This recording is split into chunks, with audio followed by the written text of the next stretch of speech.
Musi development పేరుతో మా ఇల్లు కూల్చొద్దంటూ పెద్ద ఎత్తున ఏదైతే హైదర్శ కోటకు సంబంధించినటువంటి బాధితులు నిరసన వ్యక్తం చేస్తూ ఉన్నారు. ప్రస్తుతం మనతో పాటు కొంతమంది బాధితులు ఉన్నారు.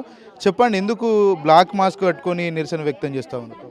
ఈరోజు డిపిఆర్ రిలీజ్ చేస్తామని చెప్పారు. సో మేమందరం దానికి వ్యతిరేకంగా మేము మాస్కులు పెట్టుకొని మేము మా ప్రొటెస్ట్ని తెలియజేస్తున్నాము విత్ సైలెన్స్ అండ్ పీస్. ఎలా అంటే ఇప్పుడు మమ్మల్ని కలవకుండా మా డిసిషన్స్ ఏమీ తీసుకోకుండా ఇలా చేయడం అనేది ఎంతవరకు కరెక్ట్ అనేది మాకు ఎవరికీ అర్థం కావట్లేదు. ఇన్ని రోజులుగా మేము ప్రొటెస్ట్ చేస్తూనే ఉన్నాము. స్టిల్ మాకు ఏ రెస్పాన్స్ కరెక్ట్గా లేదు. మేము ఒకటే ప్రభుత్వాన్ని అడుగుతున్నాము. ఇది నో వాల్యూ జీరో వాల్యూ అని మాట్లాడుతున్నారు. రీసెంట్ వీడియోస్లో చూసాము. జీరో వాల్యూ అన్నప్పుడు రిజిస్ట్రేషన్ జీరో వాల్యూకి రిజిస్ట్రేషన్ ఫీ 3-4 లక్షలకు ఎక్కువ తీసుకొని ఎలా చేస్తారు? జీరో వాల్యూ ఉన్నప్పుడు 0 రూపీస్ అంటే ఏం తీసుకోకుండానే కదా రిజిస్ట్రేషన్ చేయాల్సింది. మళ్ళీ ఇంకొకటి చెప్పాలి పాయింట్, రివర్ అని చెప్పేసి మాట్లాడుతున్నారు. ప్రీవియస్గా ఎంఆర్డీసీఎల్ యాప్లోనే రివర్ లెట్ అని ఉండేది, అంటే ఒక నాలా అని చెప్పి దానికి ఇంత అని ఉండేది. ఇప్పుడు రీసెంట్ డేస్లో వాళ్ళు రివర్ అని మార్చేశారు. విత్ ప్రూఫ్స్ మాకు అవి మా దగ్గర ఉన్నాయి.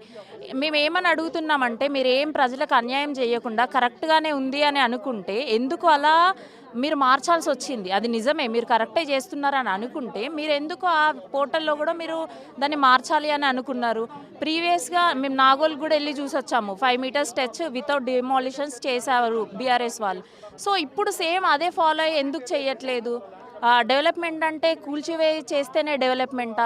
ఇట్లా మాలో చాలా ప్రశ్నలు ఉన్నాయి. మాకు ప్రభుత్వం సమాధానం చెప్పాలని ప్రశాంతంగా ఎవరికి ఏమి ఇబ్బంది, ప్రజలకు ఇబ్బంది కలగకుండా మేము బ్లాక్ మాస్క్ యూజ్ చేసి డిపిఆర్ ప్రిపేర్ చేసే ముందల ఏదైతే చుట్టుపక్కల ఉండేటువంటి ప్రజలతోటి చర్చలు జరిపి వాళ్ళ దగ్గర నుంచి కూడా తీసుకునేటువంటి ప్రయత్నం చేస్తారు ఫీడ్బ్యాక్. అట్లాంటి పరిస్థితులు ఏమన్నా ఉన్నాయా? లేదండి, మా దగ్గర నుండి మాత్రం ఫీడ్బ్యాక్స్ అసలు తీసుకోలేదు ఇంతవరకు. నిన్న మా వాళ్ళే కొందరు వెళ్ళి ప్రభుత్వం వాళ్ళని బట్టి విక్రమార్క వాళ్ళని కొందరిని వేరే ఎన్జిఓస్ వాళ్ళతో వెళ్ళి కలవడం జరిగింది. ఒక ఇద్దరిని కంప్లీట్ ఇన్ఫర్మేషన్ జస్ట్ మా ఇన్పుట్స్ మాత్రమే చెప్పాం. వాళ్ళు మా సైడ్ నుండి సమాధానం మాకేం చెప్పలేదు. జస్ట్ మాకు ఇవి ప్రాబ్లమ్స్ అన్నలాగా చెప్పడం మాత్రమే అయింది. డెవలప్మెంట్ చేయాలంటే ఎవరో కొంత నష్టపోవాల్సిందే కదా, దానికి ఎందుకు అంత రాద్ధాంతం చేస్తూ ఉన్నారు? డెవలప్మెంట్ జరిగితే చుట్టుపక్కల ప్రాంతాల రేట్లు కూడా పెరిగేటువంటి అవకాశాలు ఉంటాయంటూ కూడా కొంతమంది కాంగ్రెస్ నేతలు చెప్తూ ఉన్నారు. చుట్టుపక్క డెవలప్మెంట్ జరిగితే ఎవరైనా ఇబ్బంది, కొందరు ఎంతో కొంతమందికి ఇబ్బంది కలుగుతుంది. కానీ ఇంత పెద్ద ఎత్తున అయితే ఏ ప్రాజెక్టులో అవ్వదు కదా. మళ్ళీ దీనివల్ల యూజ్ ఏంటి, అసలు ఎవరికి యూజ్ అవుతుంది? ఇప్పుడు నల్గొండ ప్రజలకు యూజ్ అవుతుంది అని అంటున్నారు. నా ఫ్రెండ్స్ కూడా చాలామంది ఉన్నారండి. వాళ్ళని అడిగితే మాకు దీనివల్ల పెద్ద యూజ్ ఏం లేదు, అలా మీ ఇల్లు తీసేయడం వల్ల మాకేం యూజ్ ఉంటుంది? మంచినీళ్ళు పారిస్తే మాకు యూజ్ ఉంటుంది కావచ్చు, కానీ మీ ఇల్లు తీసేయకుండా కూడా చేయొచ్చు కదా. అంటే మా ఇల్లులతో అనుసంధానమైనది వాళ్ళకి అవసరం లేదండి. అక్కడ ప్రజలకు కూడా వాళ్ళకి కాలుష్యం లేని నీళ్ళు వస్తే సరిపోతుంది. ఇప్పుడు అన్నీ అందులోకే వదిలేసి ఇల్లులు మాత్రమే కూల్చేస్తామంటే ఇప్పుడు ఫస్ట్ వాళ్ళు చేయాల్సిన ఫస్ట్ ప్రాసెస్ ఏంటి? అందులో ఏ వ్యర్థాలు కలవకుండా చేసి దాన్ని కరెక్ట్ నీళ్ళు వెళ్ళేలాగా వాళ్ళు ఫాలో అవ్వాలి. అదే అవ్వకుండా వాళ్ళు ఇల్లులే ఫస్ట్ కూల్ చేస్తామంటే ఏదే పనికైనా ఒక స్టెప్ బై స్టెప్ ఉంటుంది. డైరెక్ట్ నేను 100 స్టెప్ ఎక్కుతా అని అంటే అది కరెక్ట్ కాదు కదా. ఫస్ట్ వాళ్ళ మీద నమ్మకం ఉండాలి కదండి. ఇవన్నీ చేస్తారా చేయరా అనడానికి. ఇబ్బంది అవుతుంది లిటరలీ మాకు చాలా ఇబ్బంది అవుతుంది. గత 1.5 రోజులుగా మేము ఎక్కడ ఏది ఉందంటే అక్కడికి వెళ్ళి మేము ఇబ్బంది పడుతూనే ఉన్నాము. స్టిల్ మా బాధలు ప్రభుత్వం అర్థం చేసుకోకపోవడం ఏంటి? అసలు ఏం జరుగుతుంది తెలంగాణలో? మరో ఉద్యమం, తెలంగాణ ఉద్యమం వస్తుందా అనే రకంగా ప్రజల్ని ఇంత ఇబ్బంది పెడుతున్నారు. ఇది కరెక్ట్ కాదు అనే ప్రభుత్వానికి చెప్తున్నాం. పెద్ద ఎత్తున కనుక వస్తే పరివాహక ప్రాంతాల్లో ఉన్నటువంటి ప్రజలకు ఇబ్బంది అవుతుంది, చాలా పెద్ద ఎత్తున నష్టపోతారు. అందుకనే మేము వేరే చోటుకు వెళ్ళామని చెప్తా ఉన్నామంటూ కాంగ్రెస్ పార్టీ నేతలు చెప్తారు. అయితే రీసెంట్గా కావాలని వదిలేసిరండి, అది అందరికీ తెలుసు. ఒకేసారి 12 గేట్లు లిఫ్ట్ చేశారు వితౌట్ ఇన్ఫర్మేషన్. అట్లా చేసినప్పుడు కూడా మాకు ఎవ్వరికి ఏమి ఇబ్బంది ఏమి అవ్వలేదు.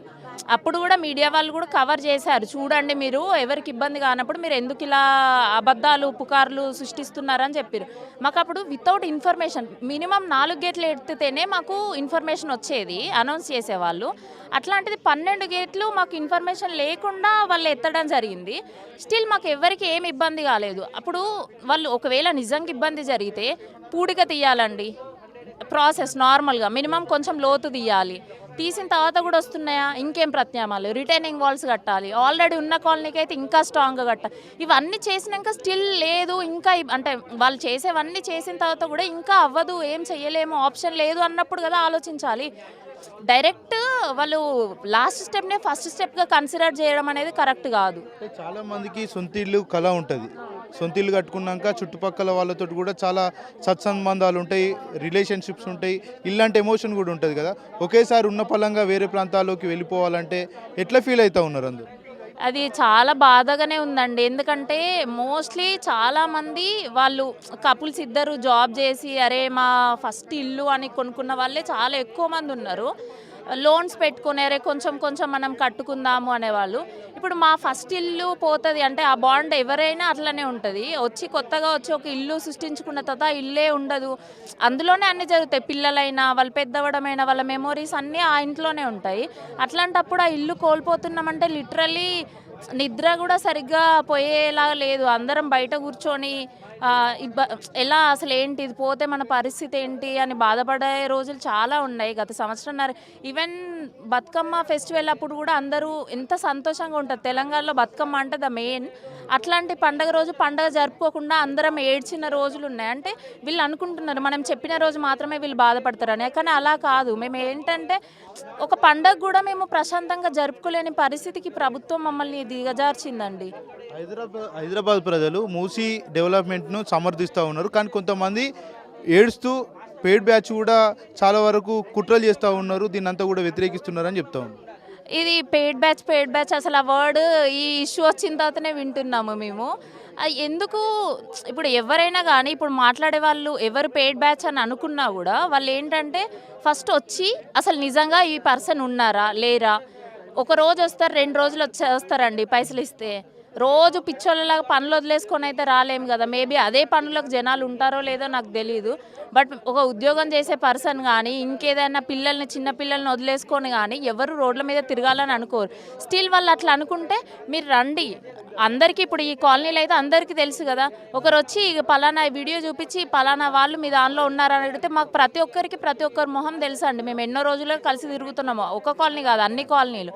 సో ఈ పర్సన్ ఉన్నారా లేరా చెప్తే వాళ్ళకి ఈజీగా తెలిసిపోతుంది కదండి. పెయిడ్ బ్యాచ్ ఎలా అవుతారు? అసలు ఇంత దారుణంగా ఎలా అంటే ఒకరు కష్టాన్ని చెప్పి మాట్లాడతామనంటే అది పెయిడ్ బ్యాచ్ అయిపోతుంది. రైట్, మీరు చెప్పండి అమ్మా. అనేక సందర్భాల్లో మీరు పోరాటం చేసి ఇల్లు కాపాడుకున్నాం ఖచ్చితంగా, కానీ ప్రభుత్వం ఇక్కడ కూడా వెనుకడు వేయకుండా కూలుస్తామనే రీతిలో వాళ్ళంతా కూడా మాటలు కూడా అర్థమవుతా ఉన్నాయి. ఏం చెప్పదలుచుకున్నారు ప్రభుత్వాన్ని? ఈ ప్రభుత్వం చెప్పే మాటలు అసలు ఫస్ట్ వాళ్ళకే క్లారిటీ లేదండి. వాళ్ళు ఏం చేస్తారు, వాళ్ళు ఏం చేయరు అనేది వాళ్ళకైతే అసలు 0% క్లారిటీ ఉందని మాకైతే అర్థమవుతుంది. మొన్న డిపిఆర్ అన్నారు, లేదు జస్ట్ పవర్ పాయింట్ ప్రజెంటేషన్ అని ఇప్పుడు అంటున్నారు. ఏదేదో వాళ్ళకి నచ్చిన మాటలు వాళ్ళకి నచ్చినట్టు ఒకరోజు పేపర్ నోటిఫికేషన్ ఇస్తారు, మళ్ళీ దాని గురించి ఇప్పుడు పేపర్ నోటిఫికేషన్ వచ్చి కూడా ఇన్ని మంత్స్ అవుతుందండి, దాని గురించి మళ్ళీ ఎవరు మాట్లాడిన వాళ్ళు లేరు. వాళ్ళకి ఏదో ప్రాబ్లం అంటే ఏదో చెయ్యాలి అన్న రోజు వాళ్ళకి ఏదో ఏమంటారు బుద్ధి పుట్టినట్టు అంటారు కదండి. వాళ్ళకి బుద్ధి పుట్టిన రోజు బుద్ధి పుట్టిన విధంగా వాళ్ళకి బ్రెయిన్లో వచ్చిన ప్రతి ఆలోచన పేపర్ నోటిఫికేషన్ ద్వారా ఆర్ఎల్స్ ఇట్లా డిపిఆర్ అని పవర్ పాయింట్ ప్రజెంటేషన్ అని రిలీజ్ చేసి ఇట్లా మాలాంటి వాళ్ళని భయపెడుతున్నారండి. ఇప్పుడు ప్రతి చిన్నదానికి కూడా ఇప్పుడు మేము ఇన్ని డబ్బులు పెట్టి కొనుక్కున్న వాళ్ళం ఇంట్లో ప్రశాంతంగా పడుకుంటామండి. అంటే మా పరిస్థితి ఏంటి అసలు, వీళ్ళు ఏం చేస్తారో వీళ్ళకే క్లారిటీ లేదు. సడన్గా వచ్చి మా మీద పడిపోతారేమో, సడన్గా వచ్చి ఏమైనా వేస్తారేమో అన్న టెన్షన్ అయితే మాకు చాలా ఉందండి అసలు. అందుకే మీరు ఎప్పుడన్నా ప్రభుత్వం దగ్గరికి వెళ్ళి మూసి వల్ల మాకు ఇబ్బంది అవుతా ఉంది, దుర్వాసన వస్తూ ఉంది, దీనివల్ల ఇబ్బందులు అవుతూ ఉన్నాయి, రోగాలు వస్తున్నాయని మీరు ఏమన్నా ప్రభుత్వానికి అర్జీ పెట్టిర్రు ఎప్పుడన్నా? అర్జీలు అంటే క్యాజువల్లీ మనం పేపర్స్ ఇస్తాం కదా, నార్మల్ ఆఫీసెస్ మన దగ్గరలో ఉన్న ఆఫీసెస్కి వెళ్ళి పేపర్స్ ఇస్తాం, అట్లా వెళ్ళడం జరిగింది. కానీ అట్లా వెళ్ళామండి, ఇచ్చాము, వాళ్ళు చూస్తాము ఇంకా ఏం లేదు అది ఇది అని వాళ్ళు చెప్పడం జరుగుతుందండి. వెళ్ళాం కానీ వాళ్ళ దగ్గర నుంచి కూడా ప్రాపర్ రెస్పాన్స్ అయితే మాకు అంటే చేస్తామా చెయ్యమా అని ప్రాపర్ రెస్పాన్స్ అయితే వాళ్ళ దగ్గర నుంచి కూడా లేదండి. అదేనండి. ఫైనల్గా ఏం చెప్పదలుచుకున్నారు? మీరు అసలు ఎవరికి ఏం ఇబ్బంది లేకుండా ఏ ప్రాబ్లం లేకుండా మీరు రివర్ రెజొనేషన్ చేస్తారంటే వీఆర్ రెడీ. అది మాకే అవసరం అండి. మేము దాని చుట్టుపక్కల ఉన్నాం, దాని ద్వారా దోమలు మాకే ఉంది, వాసన మాకే ఉంది. ప్రతి ప్రాబ్లం మూసి ద్వారా ఏదైతే మీరు ప్రజలకు ఎవరికో ఎక్కడెక్కడో చెప్తున్నారో అవన్నీ మాకున్నాయి ప్రాబ్లమ్స్. మీరు అది క్లీన్ చేస్తే ఎవరండి ఫస్ట్ హ్యాపీగా ఫీల్ అయ్యేది? మేము. ఆ పక్కన ఎవరైతే బాధితులు ఆ పక్కన ఎవరైతే ఉంటున్నామో వాళ్ళమి మాకు హ్యాపీ అండి. కానీ మా ఇల్లే తీసేసి డెవలప్మెంట్ చేస్తాం కానీ ఆ డెవలప్మెంట్లో మీరే లేరంటే ఆ డెవలప్మెంట్కి ఎవరు ఒప్పుకుంటారండి? క్యాజువల్గా కామన్ మ్యాన్ ఎవరైనా డెవలప్మెంట్లో నువ్వు లేవు అన్నప్పుడు ఆ డెవలప్మెంట్కి నేను ఒప్పుకుంటానా? ఎవరో బాగుపడతారు, ఎవరో ఇది చేస్తారని నాకు కొంచెం వాల్యూ అయిన ప్లేస్ వాళ్ళకి ఇచ్చేసి మీరు డెవలప్మెంట్ చేయండి అని అయితే మేము అనుకోలేం కదండి. సో డెవలప్మెంట్ మాకే అవసరం. మీరు ఆలోచించండి, ఇప్పుడు ఇంత టెక్నాలజీ ఉంది, వీళ్ళ ఇల్లు లేకుండా వీళ్ళని ఎవరిని ఇబ్బంది పెట్టకుండా మీరు ఏం చేయగలుగుతారో చేయండి, దానికి మేము సపోర్ట్ చేస్తామండి. మీరు క్లీనింగ్కి వస్తారా, మేము అందరం మా చేస్తాం. మీకు డబ్బులు కావాలా, ఫండ్స్ కావాలా, మంత్లీ ఇంత మేము ఇప్పుడు ఏదైతే మేము మెయింటెనెన్స్ అని కట్టుకుంటామో అట్లా తీసి పెడతాం, మీకు ఇస్తాం, క్లీన్ చేపియండి. ప్రభుత్వానికి అధిక భారం పడకుండా మా వంతు సహాయం మేము ఏం చేయగలుగుతామో అది కన్ఫామ్గా చేస్తామండి ప్రభుత్వానికి. కానీ అంతా డబ్బులు ఉన్న వాళ్ళు, ఆర్థికంగా ఎదిగిన వాళ్ళే వాళ్ళకు ఈ ఇల్లు కూల్చడం వల్ల ఎలాంటి ఇబ్బంది ఉండదు అంటూ కూడా కొంతమంది కాంగ్రెస్ నేతలు కామెంట్స్ చేస్తూ ఉన్నారు. డబ్బులున్న వాళ్ళం నిజంగా అంటే డబ్బులున్న వాళ్ళము అంటే ఉన్న వాళ్ళం అని చెప్పమండి, లేని వాళ్ళం అంటే మరీ పేదవాళ్ళం, తినడానికి కూడా లేదని కూడా మధ్య తరగతి వాళ్ళం అండి. మేము మా జీవితంలో మేము ఎంత కష్టపడి చేసినా మేము నిర్మించుకోగలిగింది ఒకటే ఇల్లు, అది మా కలల సౌధం. దాంట్లో ప్రతి ఇటుకతో ప్రతి గోడతో మాకు సంబంధాలు ఉన్నాయండి. ప్రతి గోడకి అంటే ఈరోజు ఆ గోడ దగ్గర నా పిల్లలతో ఈ మెమరీ జరిగింది నాకని ప్రతి మెమరీ ఉందండి. అట్లా అని చెప్పి మేము ఉన్న వాళ్ళం అది తీసుకున్నా ఏం కాదంటే తప్పుడు ప్రచారం అనే చెప్తాను. మాకు కన్ఫామ్గా మేము ఏదైతే డబ్బులు పెట్టి కొనుక్కున్నామో ఈఎంఐస్తో కొనుక్కున్నాం, మా దగ్గర ఉన్నవి కాకుండా బ్యాంక్ వాళ్ళని లోన్లు అడిగి కొనుక్కున్నాం కాబట్టి మేము అంతున్న వాళ్ళం కాదండి. చెప్పండి అమ్మ, ఎన్ని సంవత్సరాల నుంచి ఉంటున్నారు ఈ ఏరియాలో? మేము 94 నుంచి ఉంటున్నాం, అంటే 32 ఇయర్స్ అయిపోయింది. అంటే అప్పుడు ఉన్న గవర్నమెంట్ అప్పుడున్న దాన్ని బట్టి మా పక్కా హెచ్డిఎఫ్సి లోన్స్ 32 ఇయర్స్, రిటైర్ అయిపోయి 10 ఇయర్స్ అయిపోయింది, 70 ఇయర్స్ మా ఆయనకి. ఇప్పుడు మీరు ఇల్లు కూలగొడతాం పొమ్మంటే ఎక్కడ పోతాం? మీరే చెప్పండి. ఉన్న ఒక ఆధారం మీరు తీసుకుంటే ఎక్కడ ఉంటాం? మేము మూసీ సుందరీకరణకు అగైనెస్ట్ కాదు, చెయ్యండి, కానీ ఇల్లు కూలగొట్టకూడదు. ఇప్పుడు ఇన్ని ఇండ్లు ఉన్నాయి, అందరూ 94 నుంచి ఉన్న వాళ్ళమే. కాలనీ డెవలప్మెంట్ లేనప్పటి నుంచి ఉన్నాం మేము. తర్వాత మీరే రోడ్లు వేసినారు, లైట్లు పెట్టినారు, బస్ స్టాపులు అన్నీ ఉన్నాయి. ఇంత డెవలప్మెంట్ అయ్యి మెడికల్స్ దగ్గర ఉన్నాయి, అన్నీ ఉన్నాయి. ఇట్లాంటప్పుడు ఎక్కడ పోతామండి? మేము చెప్పేది ఒకటే మాట, సుందరీకరణకు అగైనెస్ట్ కాదు, ఇల్లు కూలగొట్టకుండా మీరు. కబ్జా చేసి కట్టిరు, ఇవన్నీ అక్రమంగా కట్టిరు అని చెప్తా ఉన్నారు. ఎవరు చెప్పారు కబ్జా కట్టకుండా? మా దగ్గర ప్రభుత్వాల తప్పిదాలతోటి ఇవన్నీ కూడా నష్టపోతాయి. పక్క గవర్నమెంట్ ల్యాండ్స్ పక్క ఇప్పటికీ ఉన్నాయి. రిటైర్ అయ్యి 10 ఇయర్స్ అయినా మావి హెచ్డిఎఫ్సి లోన్స్, గవర్నమెంట్ ఇచ్చిన పట్టాలు అన్నీ ఇప్పటికీ మా దగ్గర రికార్డ్స్ ఉన్నాయి కదా. అప్పుడు అంతకుముందు ఎక్స్పోర్ట్స్ ఎవరో వచ్చిన వాళ్ళు అందరూ చూశారు కదా. మరి ఇప్పుడు కబ్జా ల్యాండ్స్ అన్ని ఎట్లా అంటే ఇంక మేము ఏం చెప్పలేము. సంప్రదించారు వాళ్ళు ఏమన్నా అధికారులు వచ్చి మీది ఎఫ్టీఎల్లో ఉంది కూల్చి వేస్తాం అట్లా ఏం మాది సంప్రదించడం ఏం లేదు. ఒకసారి 9 మీటర్స్ అంటారు, ఒకసారి 50 మీటర్స్ అంటారు, ఒకసారి ఎఫ్టీఎల్ అంటారు. అసలు ఏది కూడా మాకు ప్రభుత్వం క్లియర్ కట్ ఇవ్వాలి. ఇల్లు కొడతాం వెళ్ళిపో అంటే ఎక్కడ పోతాం చెప్పండి. అట్లా కూల్చారు కదా, మీకు ఇన్ఫర్మేషన్ మాకు ఇప్పటి వరకు ఏమి ఇల్లుకు నోటీసులు ఇవ్వలేదు, వద్దనే చెప్తున్నాం. ఒకవేళ కూల్స్తే నోటీస్ ఇస్తారు కదా, మరి ఇవ్వలేదు. ఎందుకు ఇంత భయపడతా ఉన్నారు? ఇంత భయపడుతున్నారంటే ఈ న్యూస్లో వస్తున్నాయి కదా. ఒకరోజు మొన్న పేపర్లో 50 మీటర్స్ వచ్చింది, అంతకుముందు ఒకసారి 100 అన్నారు, కొంతమంది 150 అన్నారు, రోజుకొకటి. ఏది ఏమైనా కూడా 32 ఏళ్ల నుంచి నేనే కాదు, ఇంకా ఆమె పక్కన పెద్ద ఇల్లు ఉంది, ఆమె ఇంకా సీనియర్, ఆమె 92 నుంచి అంటే ఇంకా 35, ఆమె ఒకతే ఉంటుంది. ఇంతకుముందు ఈ ప్రభుత్వం కంటే ముందున్న ప్రభుత్వం ఎప్పుడు ఎవ్వరు మాకు ఇటువంటివి ఏమి చెప్పలేదు. ఎన్నో ఇండ్లు వచ్చాయి. 94 నుంచి ఉన్నప్పుడు మా ఇల్లు ఒకటే ఉండేది, ఈ వెంచర్లో ఏ ఇండ్లు లేవు. తర్వాత అందరూ గవర్నమెంట్ ఎంప్లాయీసే.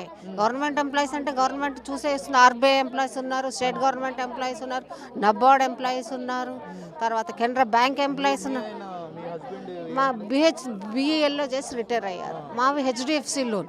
హెచ్డిఎఫ్సి అంటే ఫస్ట్ ఫౌండేషన్ వేసినప్పటి నుంచి 94 నుంచి అన్ని ఇన్స్పెక్షన్స్ అయ్యే మాకు లోన్స్ వచ్చాయి. దాని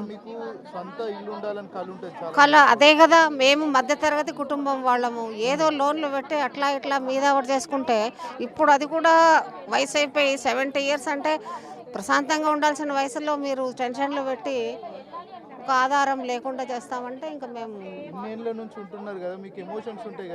అదే. అవును, ఎక్కడ పోతాం? 90 అదే డెవలప్మెంట్ లేనప్పుడు ఉన్నాం, బస్సులు లేనప్పుడు ఉన్నాం, అంతా ఉన్నాం.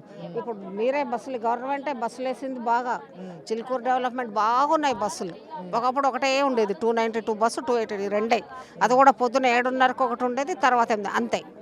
ఈవినింగ్ కూడా అంతే, 2 బస్సులు ఉండేది, అది పోవడం అంతే. అట్లనే ఇబ్బంది పడినాం. అప్పుడేం మాకు టెన్షన్ లేదు ఎప్పటికైనా. అవన్నీ గవర్నమెంట్ ఆలోచించి చక్కగా బస్సులు వేసింది, వాటర్ ఇచ్చింది. రేవంత్ రెడ్డి ప్రజల ప్రభుత్వం అని చెప్తా ఉన్నాడు. అదే మేము చెప్పేది. ప్రభుత్వమేనా ఇది ప్రజాప్రభుత్వం ఏంటి? ప్రజల చేత ప్రజల కొరకు ఎన్నుకున్నబడిన వ్యక్తి. ఆ వ్యక్తి ప్రజా యోగక్షేమాలు ఆలోచించాలి. నువ్వు 70 ఏళ్ళ మనిషి పైబడిన వాళ్ళని నీ ఇల్లు కొలగొడతాం వెళ్ళిపోతే ఎక్కడికి పోతారు? ఇప్పుడు రెంట్లు తక్కువ ఉన్నాయా? రెంట్ ఇచ్చుకునే స్తోమత ఉండదు రిటైర్ అయ్యాక. ఆ సర్వీస్లో ఉన్నప్పుడు అంటే అప్పుడు మేము కూడా అనుకుంటాం, అబ్బా పోనీలో ఇల్లు పోతాయి. ఇంకోటి సర్వీస్ కూడా అయిపోయి చెప్తున్నాను కదా, 10 ఇయర్స్ అయింది రిటైర్ అయ్యి, 70 ఇయర్స్. మరి ఎట్లా బతకాలి మధ్యతరగతి కుటుంబాలు? అది ఆలోచించాలా. సుందరీకరణ చేయొచ్చు, దానికి మేమేం లేదు. అప్పుడు ఇక తీస్తారా, ఏం తీస్తారా? ఇంటింటికి గవర్నమెంట్కి ఫండ్స్ లేకపోతే ఏమన్నా పెద్ద పెద్ద హోటల్స్ కడతాం మూసి మీద కట్టినారని చెప్తా ఉన్నాం. అవును, పెద్ద పెద్ద హోటల్స్ కొడితే ఏం లాభం వస్తుందంటే ఆయనకి ట్యాక్స్ ఎక్కువ వస్తుంది. పెద్ద పెద్ద హోటల్స్ నుంచి మేము ట్యాక్స్ కడుతున్నాం కదా, మ్యాక్సిమం 94 నుంచి ట్యాక్స్ పేపర్స్ కూడా ఉన్నాయి, అందరికీ ఉన్నాయి, అందరి ఇండ్ల దగ్గర అందరికీ ఉన్నాయి, అందరు ట్యాక్స్ కడుతున్నాం. మూసి పరివాహక ప్రాంతాలు ఉన్నాయని కూడా అక్రమంగా కట్టినాయి అని చెప్తా ఉన్నారు. మరి ట్యాక్స్ ఎట్లా వసూలు చేస్తారు? మరి ట్యాక్స్ మాకు కట్టుతున్నాం కదా, ఉన్నాయి మా దగ్గర. మేము అవన్నీ మీకు ఇప్పుడు కావాలంటే కూడా మాకు కొంచెం టైం ఇస్తాం. పర్మిషన్స్ ఉన్నాయి, ట్యాక్స్ పేపర్స్ ఉన్నాయి. ఆ ట్యాక్స్లు అవన్నీ కూడా ఎప్పటికప్పుడు సబ్మిట్ చేసిన వాళ్ళే అందరు కట్టారు ట్యాక్స్. మేము ఒక్కరే కాదు, ప్రతి ఒక్కరు ట్యాక్స్ కడుతూనే ఉన్నాం. మరి ఇప్పుడు డెవలప్ చేశారు కదా, రోడ్స్ వేసారు, రోడ్లు సరిగా లేదు, రోడ్లు వేసావు, మంచి లైట్స్ వేసావు, మంచి నీళ్ళు ఇస్తున్నారు. ఇక్కడ అంతా తుమ్మ చెట్లు ఉండేది, పార్క్ కట్టారు, కమ్యూనిటీ హాల్, ఇవన్నిటికీ ఇచ్చింది. ఇప్పుడు నువ్వు వెళ్ళిపోమంటే ఏం చెప్తాం ఈ గవర్నమెంట్? ఇప్పుడు అది గవర్నమెంట్ ఇచ్చిందే కదా, అది పార్క్, కమ్యూనిటీ హాల్ ఉంది, రోడ్స్ వేసారు, లైట్స్ వేసారు, బస్సులు, మంచి బస్సులు, ఇవన్నీ చేసింది కదా. చేసి ఇప్పుడు సుందరీకరణ వెళ్ళిపోమంటే అది ఆలోచించాలి సీఎం గారు కూడా. అంటే ఈ వయసులో ఉన్నారు మీరు, వృద్ధాప్య దశలో ఉన్నారు. వృద్ధాప్య వాళ్ళు ఎక్కడ పోతారు చెప్పండి? అంటే మీ పట్ల ఎందుకు ప్రభుత్వం ఆలోచించట్లేదు? మా ప్రజల పట్ల ఆలోచించాలి. మా పట్ల అంటే నేను ఒక్కరే కాదు, ప్రజల పట్ల ఆలోచించాలి. అందరూ హై ఉండరు కదా, మిడిల్ క్లాస్ ఉంటారు, లోన్లు తీసుకున్న వాళ్ళు ఉంటారు. మ్యాక్సిమం లోన్ కూడా రిటైర్ అయ్యే ముందు ఉంటుంది. రిటైర్ అయ్యి 10 ఇయర్స్ ఉంది, అబ్బా లోన్లు అయిపోయింది, ఇల్లు మాకు చేతికి వచ్చింది కానీ చూసుకునే వాళ్ళు కూడా కొంతమంది ఉంటారు కదా. అటువంటి టైంలో ఇప్పుడు 2 ఏళ్ల నుంచి కూడా మీరు ఇట్లా రోడ్ల మీదకి ఎక్కి నిరసన తెలుపుతా ఉన్నారు. అవును, ప్రభుత్వం తన పంతాన్ని చేసుకుంటూనే ఉంది. డిపిఆర్ కూడా సిద్ధం చేస్తా ఉంది. అదే ఇట్లా చేస్తే దానివల్ల ఏమి లాభం వస్తుంది చెప్పండి? ఎవరు సంతోషంగా ఉన్నారు? పోనీ నిన్నమో ఇప్పటికిప్పుడు న్యూ కన్స్ట్రక్షన్స్ కాదు కదా, మ్యాక్సిమం 94. ఇంకా కొంతమంది ఆ పైన వాళ్ళు ఈ ఇల్లు అయితే ఇంకా ముందే, ఈ పెద్ద ఇల్లు ఉంది కదా, అది 92 నుంచి ఇంకా మాకంటే ముందు అట్లా. మరి అట్లా ఉన్న వాళ్ళని నువ్వు వెళ్ళిపోమంటే ఎక్కడికి పోతారు చెప్పండి? ఏ విధమైన ఆధారం చూపించారు మీరు? ఎవరు ఇవ్వలేదు, వాళ్ళు పర్మిషన్ ఇచ్చారు కదా. కాంగ్రెస్ ప్రభుత్వం ఉన్నప్పుడు ఇచ్చారు, తర్వాత తెలుగుదేశం ఉన్నప్పుడు ఏ ప్రభుత్వము ఎవరి పని వాళ్ళు చేసుకుంటూ పోయారు. వాళ్ళ డెవలప్మెంట్, వాళ్ళ పని ప్రభుత్వం చేయాలి. కానీ ఎవ్వరు కూడా ఇండ్లు కూల్చేయలేదు కదా, ఎవరు కూల్చేయలేదు ఇండ్లు. వాళ్ళ డెవలప్మెంట్స్ వాళ్ళు చూసుకున్నారు, వీళ్ళు కూడా అట్లా చూసుకోవాలి. అంతేకాదని ఇల్లు లేకుండా అంటే ఇంతమంది నిరాశ్రయాలు చేస్తే ఎక్కడికి పోతారు? ఆలోచించాలి. ఇప్పుడు సుందరీకరణకు మేమేం వద్దని చెప్పడం లేదు, చెయ్యండి, కూడిక తీయించండి. ఏదన్నా ఉంటే ట్యాక్సులు పెంచి ఇంకా మేము తీసుకుంటాము దానికి అంటే కూడా అది కూడా మేము ఇష్టపడుతున్నాం కదా అందరూ. మరి సుందరీకరణ కూడా మీరే అడ్డుకుంటా ఉన్నారు, ప్రక్షాళన ఏనిస్తలేరు, ఏం చేయాలి డెవలప్మెంట్? ప్రక్షాళన మేము సుందరీకరణ అడ్డుకోవటంలే కదా, ఇల్లు కూల్చకుండా చేసుకోండి. సాధ్యం కాదని చెప్తా ఉన్నాడు కదా. ఎందుకు సాధ్యం కాదు? ఒకసారి ఆలోచించాలి. ఏవో నిన్ను టెక్నాలజీస్ ఉన్నాయి కదా, ఇప్పుడు టెక్నాలజీ చాలా ఇంప్రూవ్ అయింది. ఇప్పుడు నాగోల్ అటు సైడ్ మా కాలనీ వాళ్ళు పోయి చూసొచ్చారు, వాళ్ళు ఇల్లు డిమాలిష్ చేయకుండా వేశారు, పార్కులు వేశారు, అంతా చేశారు కదా. మా ఆయన కూడా వెళ్ళి చూసొచ్చారు అక్కడ నాగోల్కి, అక్కడ ఒక ఇల్లు డిమాలిష్ చేయకుండా పార్కు అంతా. మరి గత ప్రభుత్వం చేసినప్పుడు వీళ్ళు ఆలోచించాలండి, సీఎం గారు ఆలోచించాలి. దీనివల్ల ప్రజలకు ఎంత నష్టం అవుతుంది. మరి ఆలోచించలేరు కాబట్టి ఇటువంటి పనులు చేస్తున్నారు. ఆలోచించాలి. ఉన్న ఇల్లు మీకు ఇంకా ఇచ్చేస్తాం అంటే మేము చాలా కష్టంగా ఉంది మాకు. ఇప్పుడు అసలు టెన్షన్ ప్రశాంతంగా ఉండాల్సిన వయసు, అసలు ఆలోచనలు ఏం లేవు. ఏదో కింద మీద పడి ఏదో ఒక ఇల్లు కట్టుకున్నా ఉన్నాంలే అనుకో, పిల్లల గురించి లేదు ఆలోచన. ఈ ఆలోచనతో అంటే మాకు ఇది ఆలోచించుకోవాలి, ఒక్కసారి మనసు పెట్టి ఆలోచించాలి సీఎం గారు. దీనివల్ల ఎంతమంది ప్రజలు నిరాశ్రయులు అవుతున్నారు, వాళ్ళకు వేరే ఆధారం ఏమి, అది నేను చెప్పేది అది. చెప్పండి అమ్మా, అంటే 2 years నుంచి మీరు పోరాటం చేస్తూ ఉన్నారు, కానీ ప్రభుత్వం మీ పక్షాన ఆలోచించట్లేదు. ప్రభుత్వం అదే విధంగా ముందుకు వెళ్తూ ఉంది, డిపిఆర్ కూడా సిద్ధం చేసినట్లు అర్థమవుతా ఉంది. ఏం చెప్పదలుచుకున్నారు? చెప్పేది ఏముంది, మాతోటి గవర్నమెంట్ వస్తుంది, మేము ఓటేస్తాం, దీని గురించి వేయలేదు మేము. ఇది ఇల్లీగల్ ప్రాపర్టీ ఎక్కడా లేదు, అనవసరంగా మాకు ఇబ్బంది పెడుతున్నారు. మీరు డెవలప్మెంట్ చేయాలంటే ఎక్కడైనా చేసుకోండి, అంత స్పేస్ ఉంది. ఈ సీజన్లో ఈ ఫ్యామిలీస్కి ఇంత డిస్టర్బ్ చేస్తున్నారు, అన్నీ వదులుకొని ఎండలో రావాలి. నేను మధు పార్క్ నుంచి వచ్చాను, ఆల్మోస్ట్ అక్కడ senior citizens, ex service man's చాలా ఉన్నారు. అందరికీ అనవసరంగా టెన్షన్ పెట్టేశాడు. మళ్ళీ అది మాదైతే ఏ జోన్లో లేదు, ఇల్లీగల్ లేదు, ఏమీ లేదు.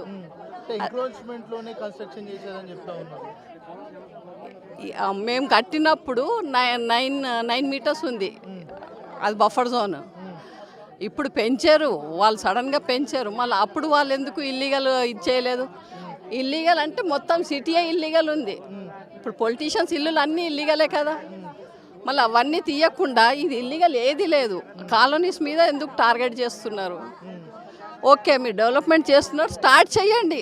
ఫస్ట్ ఇవన్నీ కూలగొట్టాలి ఎందుకు? అప్పటి వరకు బతకనివ్వండి.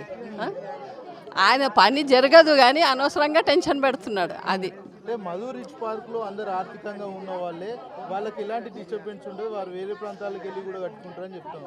అరే ఎందుకు, మాకు మేము రిటైర్ మనుషులము, అక్కడ ఉంటున్నాం ఒక ఫ్యామిలీ లాగా. మీరు చెప్పినట్టుగా మేము వెళ్ళిపోవడం ఏంటి? మీ ప్రాపర్టీ మీద మేము లేము, మా సొంతంగా మేము డబ్బులు పెట్టి కొనుక్కున్నాము. మేము గవర్నమెంట్ దగ్గర ఏది కోరుకోలేదు, ఎప్పుడు కోరుకోము కూడా. నిస్వార్థంగా ఓటేస్తాము, దానికి శిక్ష ఇది. ఇస్తున్నారు వెళ్ళిపోండి అంటే ఏంటి? ఇప్పుడు అలా అంటే నేను ప్రతి గవర్నమెంట్ వాళ్ళకి చెప్తే మీ ఇల్లులు మీ ఫ్యామిలీని వదిలి మీరు వెళ్ళిపోండి అంటే వెళ్ళిపోతారా? మీరు మీ ఇంటిని వదిలి వెళ్ళిపోతారా? మళ్ళీ ఎందుకు? మేము ఇది ఆ ల్యాండ్లో లేము, ఇల్లీగల్ ల్యాండ్లో లేము, మా గుడిసెలు లేవు, మేము రివర్ బెడ్లో లేము. ఇప్పుడు మూసు సుందరీకరణను అడ్డుకుంటా ఉన్నారంటూ కూడా వ్యాఖ్యలు చేస్తూ ఉన్నారు. సుందరీకరణ నువ్వు స్టార్ట్ చేయి, ఒక గడ్డపార అయితే స్టార్ట్ చేయి. సుందరీకరణ మస్తు ల్యాండ్ ఉంది, ఎప్పుడు గవర్నమెంట్ వస్తుంది సుందరీకరణ అంటుంది. ముందు క్లీనప్ చెయ్యి, అది స్టార్ట్ చెయ్యి క్లీనప్ చేయడము. సుందరీకరణ పేరు మీద ఉట్టి పబ్లిక్ని అంతా తీసేయడం, అది సుందరీకరణనా?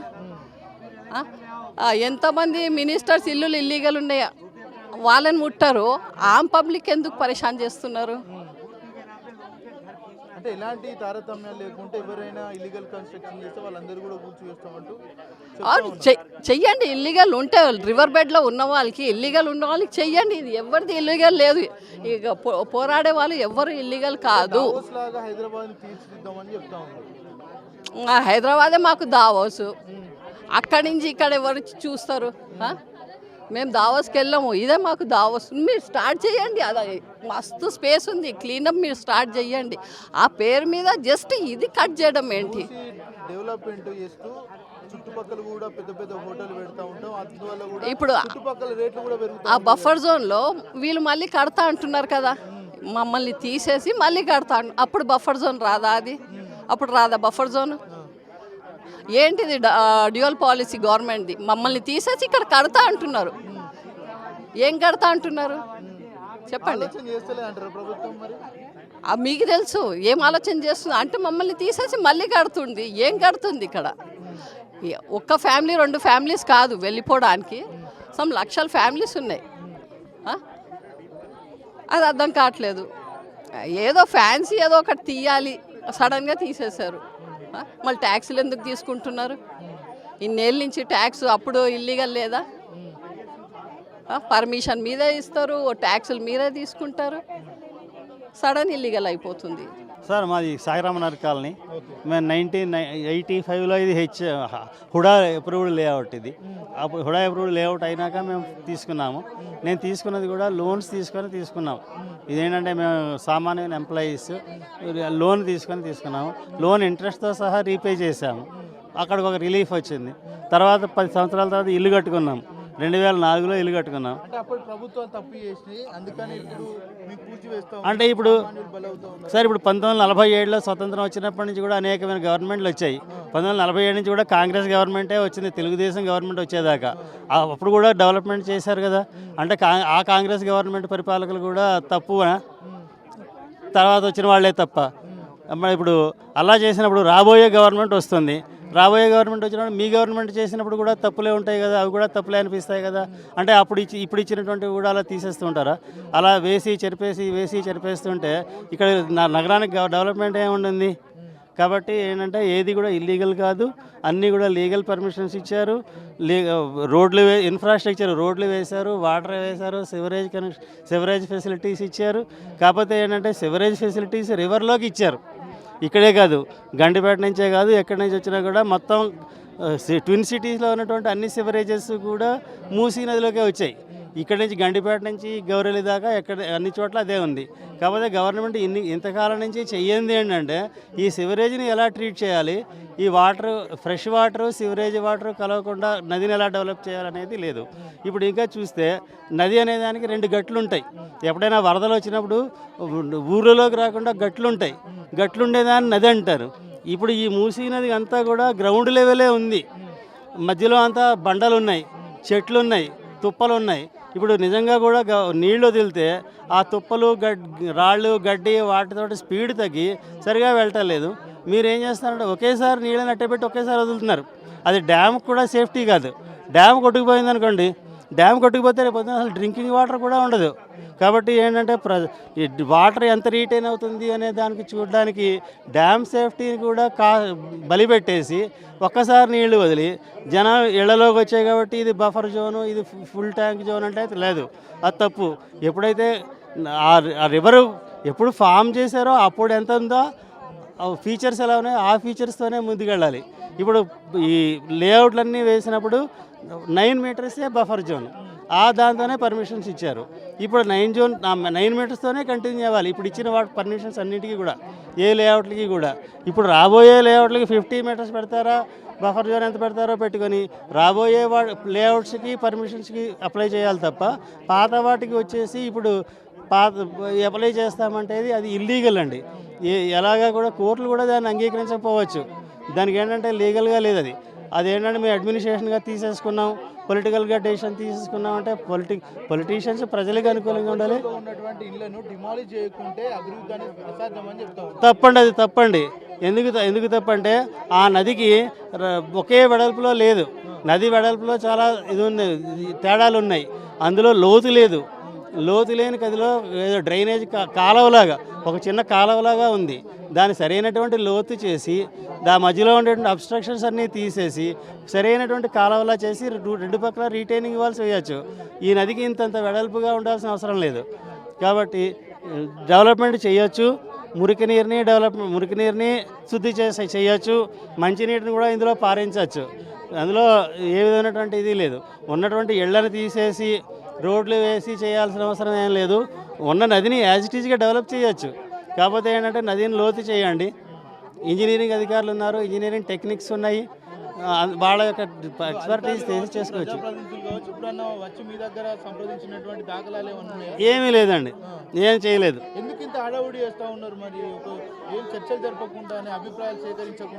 అదే కదా మొన్న గాంధీ సరోవర్ ప్రాజెక్టుకి మేధా పాట్కర్ గారిని ఇన్వైట్ చేశారు. ఆవిడ కూడా అదే చెప్పారు, మీరు చాలా హడావుడిగా చేస్తున్నారు ఈ ప్రాజెక్ట్ని, ప్రజల అభిప్రాయాలు తీసుకోలేదు, ముందు ప్రజల అభిప్రాయాలు తీసుకోండి. డిపిఆర్ని 3 భాషల్లో చేయండి, ఇంగ్లీషు, హిందీ, ఉర్దూ చేయండి, ఇప్పుడు ప్రచురించండి, ప్రజల్లో పెట్టండి, ప్రజల అభిప్రాయాలు తీసుకోండి, ప్రజల అభిప్రాయం మేరకు డెవలప్ చేయండి అని చెప్తున్నారు. అంతేగాని ఎవరు కూడా మేము కూడా డెవలప్మెంట్కి వ్యతిరేకం కాదండి. డెవలప్మెంట్కి మేము చేస్తాము. ఎందుకంటే ఇదివరకు ఐటీ సిటీ డెవలప్ అయ్యాయి. ఐటీ సిటీలు డెవలప్ అయినప్పుడు గవర్నమెంట్ ల్యాండ్స్ బఫర్ ల్యాండ్స్తోనే కదా చేస్తున్నారు. ఇప్పటికీ అవే చేస్తున్నారు కదా, గవర్నమెంట్ ల్యాండ్స్తోనే కదా టవర్స్ కడుతున్నారు. అలాగే గవర్నమెంట్ ల్యాండ్స్లో చేయండి, విత్ ఇన్ గవర్నమెంట్ ల్యాండ్స్ చేయండి. అంటే గత ఇది ప్రభుత్వాలు కూడా సుందరీకరణ ప్రక్షాళనలు చేసి ఆ. కానీ ఇళ్ళకి ఎప్పుడు కూడా డిస్టర్బెన్స్ జరిగినటువంటి దాఖలాలు లేవు. అలాగే మరి ఇప్పుడు ఈ రోజు కొత్తగా ఎందుకు ఇట్లా ప్రక్షాళన పేరుతోటి ఇల్లు ఎందుకు కూల్చివేస్తా ఉన్నారు? అది తప్పు పాలసీ అండి, గవర్నమెంట్ పాలసీ తప్పు. పాలసీని రెక్టిఫై చేసుకోవాలి. పాలసీని రెక్టిఫై చేసి ప్రజలకి అనుకూలంగా ఉండేటట్టు డెసిషన్స్ తీసుకున్నట్టయితే వాల్యుయేషన్ లేదు, జీరో వాల్యుయేషన్ అని చెప్తా ఉన్నారు. మరి మా ఇళ్ళకి వాల్యూ లేదు, సామాన్య ప్రజలకి వాల్యూ లేదు, వాళ్ళు జీరో. మరి మా వేసినటువంటి ఓట్లు అమూల్యం ఎలా అవుతాయి? అవి కూడా జీరోనే కదా. అప్పుడు మా ఓట్లతో గెలిచిన మీరు కూడా జీరోయే కదా. మేము జీరో అయినప్పుడు మీరు కూడా జీరో, మీ ఆస్తులు జీరో, గవర్నమెంట్ జీరో, గవర్నమెంట్ ఆస్తులు జీరో. ఇప్పుడు ఇంటర్నేషనల్గా మన స్టేట్కి జీరో అనమాట వాల్యూ. ఇప్పుడు ఇంత పెద్ద ఎత్తున పోరాటం చేస్తుంటే స్థానికంగా ఉన్నటువంటి ఎమ్మెల్యే ప్రకాష్ గౌడ్ మీ వద్దకు ఎందుకు రాలేకపోతా ఉన్నాడు? మీకు ఎందుకు అష్యూరెన్స్ ఇవ్వలేకపోతా ఉన్నాడు? అది ఆయనకే తెలియాలి సార్, ఎందుకంటే ఆయన పాలకపక్షంలో ఉన్నాడు. ఆయన ఒక ఎమ్మెల్యే కానీ ఆయన ఏమో ఒక ఎమ్మెల్యేగా ఆయన ఎదిరించలేకపోవచ్చు గవర్నమెంట్ని. కాంగ్రెస్ పార్టీలో లేనని చెప్తా ఉన్నాడు కదా. ఆయన చెప్తున్నాడా? ఆయనకే తెలియాలి. మరి ఆయన ఏ పార్టీలో ఉన్నాడో ఆయనకే తెలియాలి. ఆయన ఏంటంటే ఇంతవరకు రాలేదు, మా దగ్గరికి అయితే రాలేదు, మాకు ఏ రకమైన అష్యూరెన్స్ ఇవ్వలేదు. మేము ఓట్లు వేసాం ఆయనకి, మేము ఓట్లు వేసాం, కాకపోతే మేము ఓట్లు వేయలేదు అంటున్నారు. ఏ బేసిస్లో అంటున్నారు? ఇప్పుడు మన దేశంలో ఓట్లు వేసేది రహస్య బ్యాటింగ్ పద్ధతి. ఎవరికి వేశారనేది ఎవరికి తెలియదు. మేము పర్టికులర్గా మేమే వేయలేదని ఎవరు చెప్తారు? అంటే బీదవాళ్ళు వేశారంటే, బీదవాళ్ళు ఓట్లు వేశారంటే వాళ్ళు డబ్బులు పంచి ఓట్లు వేయించుకున్నారా? వాళ్ళే వేశారని గ్యారంటీ ఏంటి? వాళ్ళకి అన్ని పార్టీల వాళ్ళు పార్టీ డబ్బులు పంచుతారు, అందరి దగ్గర డబ్బులు తీసుకుంటారు. వాళ్ళు ఏ పార్టీకి వేశారో వాళ్ళకే తెలియదు, ఎవరికి వేశారో వీళ్ళకి తెలియదు, పంచిన వాళ్ళకే తెలియదు. కాబట్టి ఓట్లు మేము వాళ్ళకి వేయలేదు, వాళ్ళకి పార్టీ ఎమ్మెల్యేకి ఓటు వేయలేదు, అభ్యర్థికి ఓటు వేయలేదు అనేది అది తప్పు వాదనండి. అది మేము అంగీకరించాం. అంటే ఇన్ని రోజుల నుంచి దీక్షలు చేస్తూ ఉన్నారు, నిరసన తెలుపుతూ ఉన్నారు, పోరాటాలు చేస్తూ ఉన్నారు, ఉద్యమాలు చేస్తూ ఉన్నారు. కానీ ప్రభుత్వం ఇప్పుడు కూడా మీ వైపు ఆలోచించినటువంటి దాఖలాలు ఎక్కడ కూడా కనబడట్లేదు. పైగా మిమ్మల్ని పేడ్ ఆర్టిస్ట్ అంటూ కూడా సంబోధిస్తూ ఉన్నారు. చెప్తారు. రాజ్యం వాళ్ళ చేతిలో ఉన్నప్పుడు పేడ్ ఆర్టిస్ట్ కూడా అంటారు. అన్ని రకాలు చెప్తారు. వాళ్ళది ఏం పోయింది? అసలు వాళ్ళు గ్రౌండ్ సిచ్యువేషన్ తెలుసుకుంటే తెలుస్తుంది. ఇప్పుడు ఇక్కడ చూడండి, కాలనీలో కూడా కాంగ్రెస్ వాళ్ళు చాలామంది ఉన్నారు. వాళ్ళు అన్నీ చూస్తున్నారు కానీ ఇక్కడ వచ్చి కూర్చున్నారా అంటే ఈ సమస్య వాళ్ళది కాదా? అలాగే మా ఎలక్టెడ్ ఎమ్మెల్యే కూడా ఒక టీఆర్ఎస్ నుంచి గెలిచాడు, కాంగ్రెస్కి జంప్ అయ్యాడు. స్పీకర్ ఏమో అంటాడు, అతని మనసు ఇంకా టీఆర్ఎస్లోనే ఉందంటాడు. ఇదే ఎందుకండి చట్ట విరుద్ధం? చట్టం ఎందుకు తీశారు మరి మీరు? ఈ ఒక పార్టీ నుంచి వేరే పార్టీకి జంప్ అయితే మీ సీట్ పోతుందని చట్టం విరుద్ధం మీరు ప్రవర్తిస్తున్నారు. ఇటువంటి జైన్ కాలేదంటే అతను మరి ఓటేసాడా? ట్రెజరీ బెంచ్లో ఎందుకు కూర్చున్నాడు పోయి? మరి అతను ఒక క్యాండిడేట్ ఏమో ఇక్కడ రిజైన్ చేసి ఎంపీ కాంటెస్ట్ చేస్తా అని ఫామ్ ఎలా ఫిలప్ చేశాడు? అతను కళ్ళు మూసుకొని ఉన్నాడు. అదే భయము, అందరికీ భయము. మాకు డబ్బులు ఎక్కడ వస్తే అక్కడ ఉండాలి, ప్రజలు కాదు. ప్రజలు ఓన్లీ ఎలక్షన్ వరకే. ఈ గ్రౌండ్లో మేము ఇప్పుడు నిరసన చూపెడుతున్నామా, ఇక్కడే అతను వచ్చి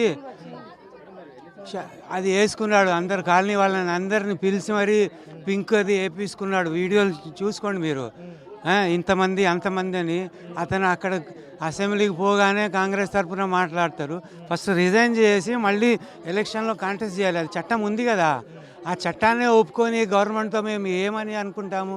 వచ్చే ఎలక్షన్లో ఏముంది మేము చూపెడతాము. మోసము ప్రతిసారి చేయలేడు, ఈసారి మోసం చేశాడు. అందరినీ ఫ్రీ బస్సు ఇస్తా, తులం బంగారం ఇస్తా, అది ఇస్తా అని మోసం చేశాడు. ఎన్నిసార్లని మబ్బు పెడతాడు జనాన్ని.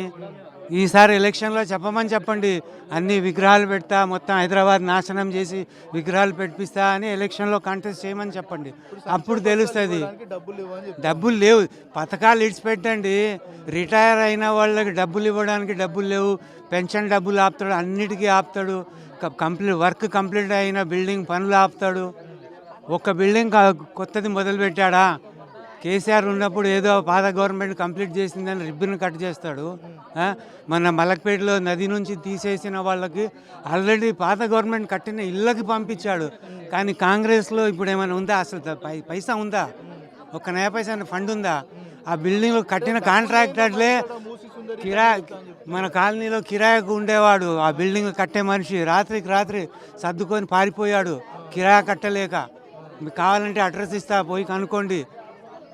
అతని పరిస్థితి అలా ఇల్లు కట్టి మొత్తం లాస్ అయిపోయి పాపం అంతా ఉన్న వెహికల్స్ అన్నీ అమ్మేసుకొని పారిపోయాడు డబ్బులు లేక. లేబర్ని ఆపలేడు, లేబర్ వచ్చి కొట్టడానికి వస్తే రాత్రికి రాత్రి పారిపోయాడు. ఈ గవర్నమెంట్ పనులు చేపించుకొని డబ్బులు ఇవ్వదు, మాకు ప్రామిస్లు చేస్తుందా, అది ఇస్తా. అరే ఉన్న పథకాలు కంప్లీట్ చేయి. ఫస్ట్ ఎలక్షన్లో నువ్వు ఏమని వచ్చావు అది కంప్లీట్ చేయి, తర్వాత ఇవన్నీ నువ్వు ఎలక్షన్లో చెప్పుకో. దేశంలో ఎక్కలేనంత పెద్ద విగ్రహం గాంధీ విగ్రహం ఈ ప్రాంతంలో పెట్టాలి. ఎందుకు పెట్టకూడదు? అవును పెట్టాలి, కానీ ఆ ప్రాంతంలో పెట్టాలంటే గిరిజన ఎక్కడ ఎవరు లేని స్థలంలో పెట్టుకో, నువ్వు అక్కడ డెవలప్ చేయి. ఉన్న వాటిని కూలగొట్టి ఏం డెవలప్ చేస్తావు? నా ఇంటిని నేను కూలగొట్టుకొని మంది సొమ్ముతో మళ్ళీ కట్టుకుంటే డెవలప్మెంటా? మంది సొమ్ముతో కాదు, నీ సొంత సొమ్ముతో చేయి. అసెంబ్లీ నడిచే టైంలో నీకు వచ్చే పైసలు మొత్తం జమ చేయి. అన్ని లీడర్లు చూసాము కదా. అది ఎవరిది? అది భూదాని యజ్ఞంలో వచ్చిన దానికి నీకు గవర్నమెంట్ అధికారం లేదు. అది ఓన్లీ ట్రస్ట్. అది మీరు దాన్ని కాపాడుకోవాలి అంతే. మీరే పట్టాలు ఇచ్చారు, మీరు దాఖలాలు చేసుకుంటే దొంగ పట్టాలు ఇక్కడ ఇచ్చేసారు కట్టుకోమని. అటేమో రికార్డులో రాపీసుకోలేదు, ఇష్టం వచ్చినప్పుడు వచ్చేసి 1000 మందికి తీసి పడేశారు రోడ్ల మీద. ఇప్పుడు మళ్ళీ 500 మందికి మళ్ళీ ఇచ్చామంటున్నారు. అంటే 1000 తీసేసి 500 అంటే అది న్యాయమా మీరు చేసేది? అక్రమంగా ఉంటే అప్పుడు ఆపాలి కదా, నోటీసులు ఇవ్వాలి కదా. మరి అంటే గుంపుగా వస్తేనే నువ్వు వింటావు అన్నమాట. మేము నిజాయితీగా నిరసన వ్యక్తం చేస్తే రావు, పట్టించుకోవు. మేము కూడా వాళ్ళు చేసినట్టు గుంపుగా వస్తేనే చేస్తావు అన్నమాట. ఇదే మాకు అర్థమవుతుంది. మీ పనులు చూస్తే మాకు ఇది అర్థమయ్యేది ఇదే. మేము నీతిగా ప్రొటెస్ట్ చేస్తే మీరు పట్టించుకోరు. ఇగో గాంధీ గారు అన్నారు లాఠీలో దమ్ముంటుంది, దానికి టైం వస్తుందని. మీరు ఏ గాంధీ స్టాచ్యూ పెడతా అనుకున్నారు? అతను ఏమన్నాడు? అహింసాత్మక అన్నాడు. అందుకే మేము అదే పాటిస్తున్నాము, గాంధీని నమ్ముతాము. కానీ మమ్మల్ని చంపేసి మా భూముల పైన గాంధీ విగ్రహం పెడతా అంటే అక్కడ గాంధీ ఆత్మ కూడా నవ్వుతుంది. మొన్న అతను మనవడు వచ్చి కూడా ఏడ్చిపోయాడు. అసలు మీరు గాంధీ పేరు మీద కాంగ్రెస్ ఎందుకు నడుపుతున్నారు? చెప్పుకోండి మీరు. ఇది ఆ కాంగ్రెస్ కాదు, గాంధీ కాంగ్రెస్ కాదు, దొంగ గాంధీ కాంగ్రెస్ అని చెప్పుకోండి మీరే. నేను అక్కడ చూశాను అలహాబాద్లో వాళ్ళ తాత ముత్తాతల ఇంట్లో రాహుల్ గాంధీ తాత పేరు లేదు. అక్కడ రాహుల్ గాంధీ తాత పేరు లేదు, కానీ అతను చిన్న బావ సంజయ్ గాంధీ కొడుకు పేరు మీద తాత పేరు ఉంది. ఇలాంటి వీళ్ళని ఏం నమ్ముతాము? ఇది దొంగ కాంగ్రెస్ గాంధీ పేరు తప్పుగా వాడుకుంటున్నారు. ఇప్పుడైనా దేశవాసులు అర్థం చేసుకొని ఈ పార్టీని తరిమి కొట్టాలి ఇండియా నుంచి. ఎందుకంటే ఇది అసలు కాంగ్రెసే కాదు. కాంగ్రెస్ ఓల్డ్ కాంగ్రెస్ అయిపోయాయి, తర్వాత మళ్ళీ ఇందిరా కాంగ్రెస్ అయిపోయాయి. మళ్ళీ ఓన్లీ కాంగ్రెస్ పార్టీ ప్రాపర్టీస్లు వాళ్ళ దగ్గర ఉండాలని కొత్త పేరుతో ప్రిన్సిపల్స్ కాంగ్రెస్వి కావు వీళ్ళవి. గాంధీ ఎప్పుడు కోరుకోలేదు జనాల్ని చంపి వాళ్ళ ప్రాపర్టీస్ లాక్కొని నా స్టాచ్యూ పెట్టమని ఎక్కడ చెప్పుకోలేదు. అతను అన్నాడు నా స్టాచ్యూలు ఉండకూడదు అన్నాడు. మీరు నిజంగా గాంధీ ఫాలోవర్స్ ఉంటే గాంధీ స్టాచ్యూలు పెట్టొద్దు. చదువుకోండి ఫస్ట్, అతను ఏం రాశాడు చదువుకోండి ఫస్ట్. ఎందుకు అతను చెప్పిన మాటలు ఎవరు వినలేదు. ఎట్ ప్రజెంట్ ఉన్న జనరేషన్ వాళ్ళని అన్ని తప్పుదారులు పట్టిస్తున్నారు. టూరిజం అని మీరు కమర్షియల్ పర్పస్ గురించి తీసుకుంటున్నారు, డొమెస్టిక్ రెసిడెన్షియల్ ఏరియాస్. మరి కంపెన్సేషన్ రాగానే మాకేమో ఇది అక్వైర్ చేసేస్తాము మా రైట్ అంటారు. అంటే మా రైట్ లేదా? మా ప్రాపర్టీ పైన మాకు జీవించే హక్కు లేదా? ఈ ఏజ్లో మాకు రిటైర్మెంట్లో మీరు జాబ్ ఇస్తారా? మీరు గవర్నమెంట్ ల్యాండ్ అలాట్ చేస్తారా? మాకు సేమ్ కాలనీ సిమిలర్ కాలనీ మాకు ఇస్తారా? మా ఇల్లు కట్టిస్తారా? మా ఏజ్ని ఆపేసి మరి మీరు ready to move in property ఇవ్వండి. Ready to move in properties ఉన్నాయి కదా, పెద్ద డెవలపర్స్ ఉన్నారు కదా. మీకు ఇది కమర్షియల్ పర్పస్ కదా తీసుకుంటున్నది. డెవలప్మెంట్ అనే దేనికి మీరే చెప్తున్నారు కదా టూరిజం గురించి అని. అంటే అది కమర్షియల్ అయింది కదా. మాకు కమర్షియల్ రేట్ ఇవ్వండి. మాకు హైటెక్ సిటీలో 0 వేలు ఎట్లయితుంది? మేము ట్యాక్స్ పేయర్లము, ట్యాక్స్ మనీతో కట్టుకున్నాము. గవర్నమెంట్ అలాట్ చేసిన భూమి కాదు. మేము అక్రమంగా గుడిసెలు కట్టుతున్న మనుషులం కాదు. అయ్యో అందరినీ ఒకే లెన్స్తో చూడొద్దు. ఒక్కసారి నువ్వు తప్పు చేసి మళ్ళీ వస్తా అని అనుకోదు. సమూలంగా నాశనం అయిపోతుంది కాంగ్రెస్ పార్టీ. కొన్ని రోజులు డబ్బులు సంపాదిస్తావేమో కానీ సమూలం పోతావు, గుర్తుపెట్టుకో. అన్నీ ఉన్నాయి, దిమాగ్ ఖరాబ్ చేయకండి. పాపము తగిలిస్తుంది నీకు. ఈ ఏజ్లో మమ్మల్ని రోడ్డు పాలు చేసి నువ్వు సాధించేది ఏంది? ఇప్పుడు రాహుల్ గాంధీ దేశం మొత్తం తిరుగుతూ ఉన్నాడు. అతనికి హైదరాబాద్ కనపడదా? మొన్న వచ్చాడు కదా వికారాబాద్, ఈ రోడ్డు నుంచే పైనుంచి ఎగిరిపోయాడు కదా. ఈ చౌటోడా అతను? ఇన్ని రోజుల నుంచి ఇన్ని నినాదాలు చేస్తుంటే ఏడిబి వాళ్ళని రిప్రజెంటేషన్ ఇచ్చాము, వాళ్ళు ఈమెయిల్ రిసీవ్ చేశారు, రెస్పాన్స్ ఇచ్చారు. అతనికి తెలియదా అది? ఎందుకు రెస్పాన్స్ కాలేదు? అతను నోటీస్లో కూడా ఉందా? రాలేదు. అతను ఇగో నాకు వినపడలేదు అని గాంధీ తాత చెప్పినట్టు ఒక కోతి అయిపోయి పట్టి కట్టుకొని కూర్చుంటే అది నిజం కాదు. మేము ఉత్తరం రాశాను, రాజీవ్ గాంధీకి రాశాను, రాహుల్ గాంధీ పేరు మీద రాశాను, ఏఐ సెక్రటరీ పేరు మీద రాశాను. దాని రిప్లై చేయవు నువ్వు, అప్పుడు చెప్తా. నేను నా అడ్రస్తో రాశాను, సంతకం పెట్టి మరి రాశాను. నువ్వు రిప్లై చేయి. మళ్ళీ రేపటికి ఎవరు రిప్రజెంట్ చేయలేదంటావు కదా. నేను రాశాను, 50 పైసలు కార్డు రాశాను, నీ అడ్రస్కి రాశాను, 10 జన్పత్కి రాశాను, ఏఎస్ఎస్సి అడ్రస్కి రాశాను. నువ్వు రిప్లై చేయి, అప్పుడు నేను కూడా చెప్తా. నువ్వు నాకు తెలియదని చెప్పొద్దు. చూడండి బాబు, ఏం మిగిలింది లేదు. ఇది ఇప్పుడు నుంచి పోరాడడం లేదు, అందరికీ అన్నీ తెలుసు. ఈరోజు ఖాళీ నిరసన చేస్తున్నాము. ఈ ఎండాకాలంలో తను మా హస్బెండ్ 67 ఇయర్స్ ఏజ్, అన్ని జబ్బులు ఉన్నాయి మాకు. ఎంతవరకు చూపెట్టాలి? మాకు ఓపం 7 దాకా చూపెట్టాలి చెప్పండి. లోపల దాకా సచ్చినంత వరకు చూస్తే ఈరోజు సస్తాంలే. అంటే ఇంత వయసులో ప్రశాంతంగా జీవిస్తున్నామా? మీరే చెప్పండి. మీరే ఎన్ని వీడియోస్ చేయలేదు, జీవిస్తున్నారా? అందరూ 75, 80 అందరూ ఉన్నారు. ఈడ 38 ఇయర్స్ నుంచి ఉంటున్నాము. ఇడిచిపెట్టనీకి వస్తుందా? అరే 1 ఇయర్ కిరాయా ఇంట్లో పోతే కూడా ఖాళీ చేయనికే మనసు కాదు. 38 ఇయర్స్ నుంచి ఉంటున్నాం సార్. అంటే 38 సంవత్సరాల నుంచి ఉంటే ఎమోషన్ ఉంటుంది కదా ఇంటి మీద. మళ్ళీ మీరు అందరికీ అన్నీ తెలుసు సార్, ఖతం చేస్తాము. ఖాళీ మా బీపీ పెంచుకుంటున్నాము. సచ్చినప్పుడే సచ్చినట్టు అనిపిస్తుందా? ఇప్పుడు సస్తలేమా మేము? దేనికోసం ఈ ఎండాకాలంలో దేనికోసం కూర్చొని ఉన్నాం ఈడ? ఎవరైనా ఉన్నారా? వచ్చి మాట్లాడండి. ఖాళీ వీడియో వాళ్ళతోనే మాట్లాడుతున్నాము. పెద్దోళ్ళు ఎవరు కాంగ్రెస్ వాళ్ళు చచ్చిపోయినారా? అందరూ వచ్చి మాట్లాడండి కదా. ప్రజల వద్దకే పాలన అని చెప్తా ఉన్నది కాంగ్రెస్ ప్రభుత్వం కదా. చాలండి, చాలు. వచ్చినారా? అన్ని జాగా మీరు కూడా వెళ్తారు సార్. వచ్చి వాళ్ళు భయపెట్టడానికి వస్తారు. వస్తే వాళ్ళ మనుషులు వస్తారు, మమ్మల్ని అడ్డుకోవద్దు, మా వాళ్ళని అడ్డుకోవద్దు, పేపర్ స్టేట్మెంట్లు ఇస్తారు. ఒక్కడి కాలనీకి రాడు, గెలిచిన ఎమ్మెల్యే రాడు.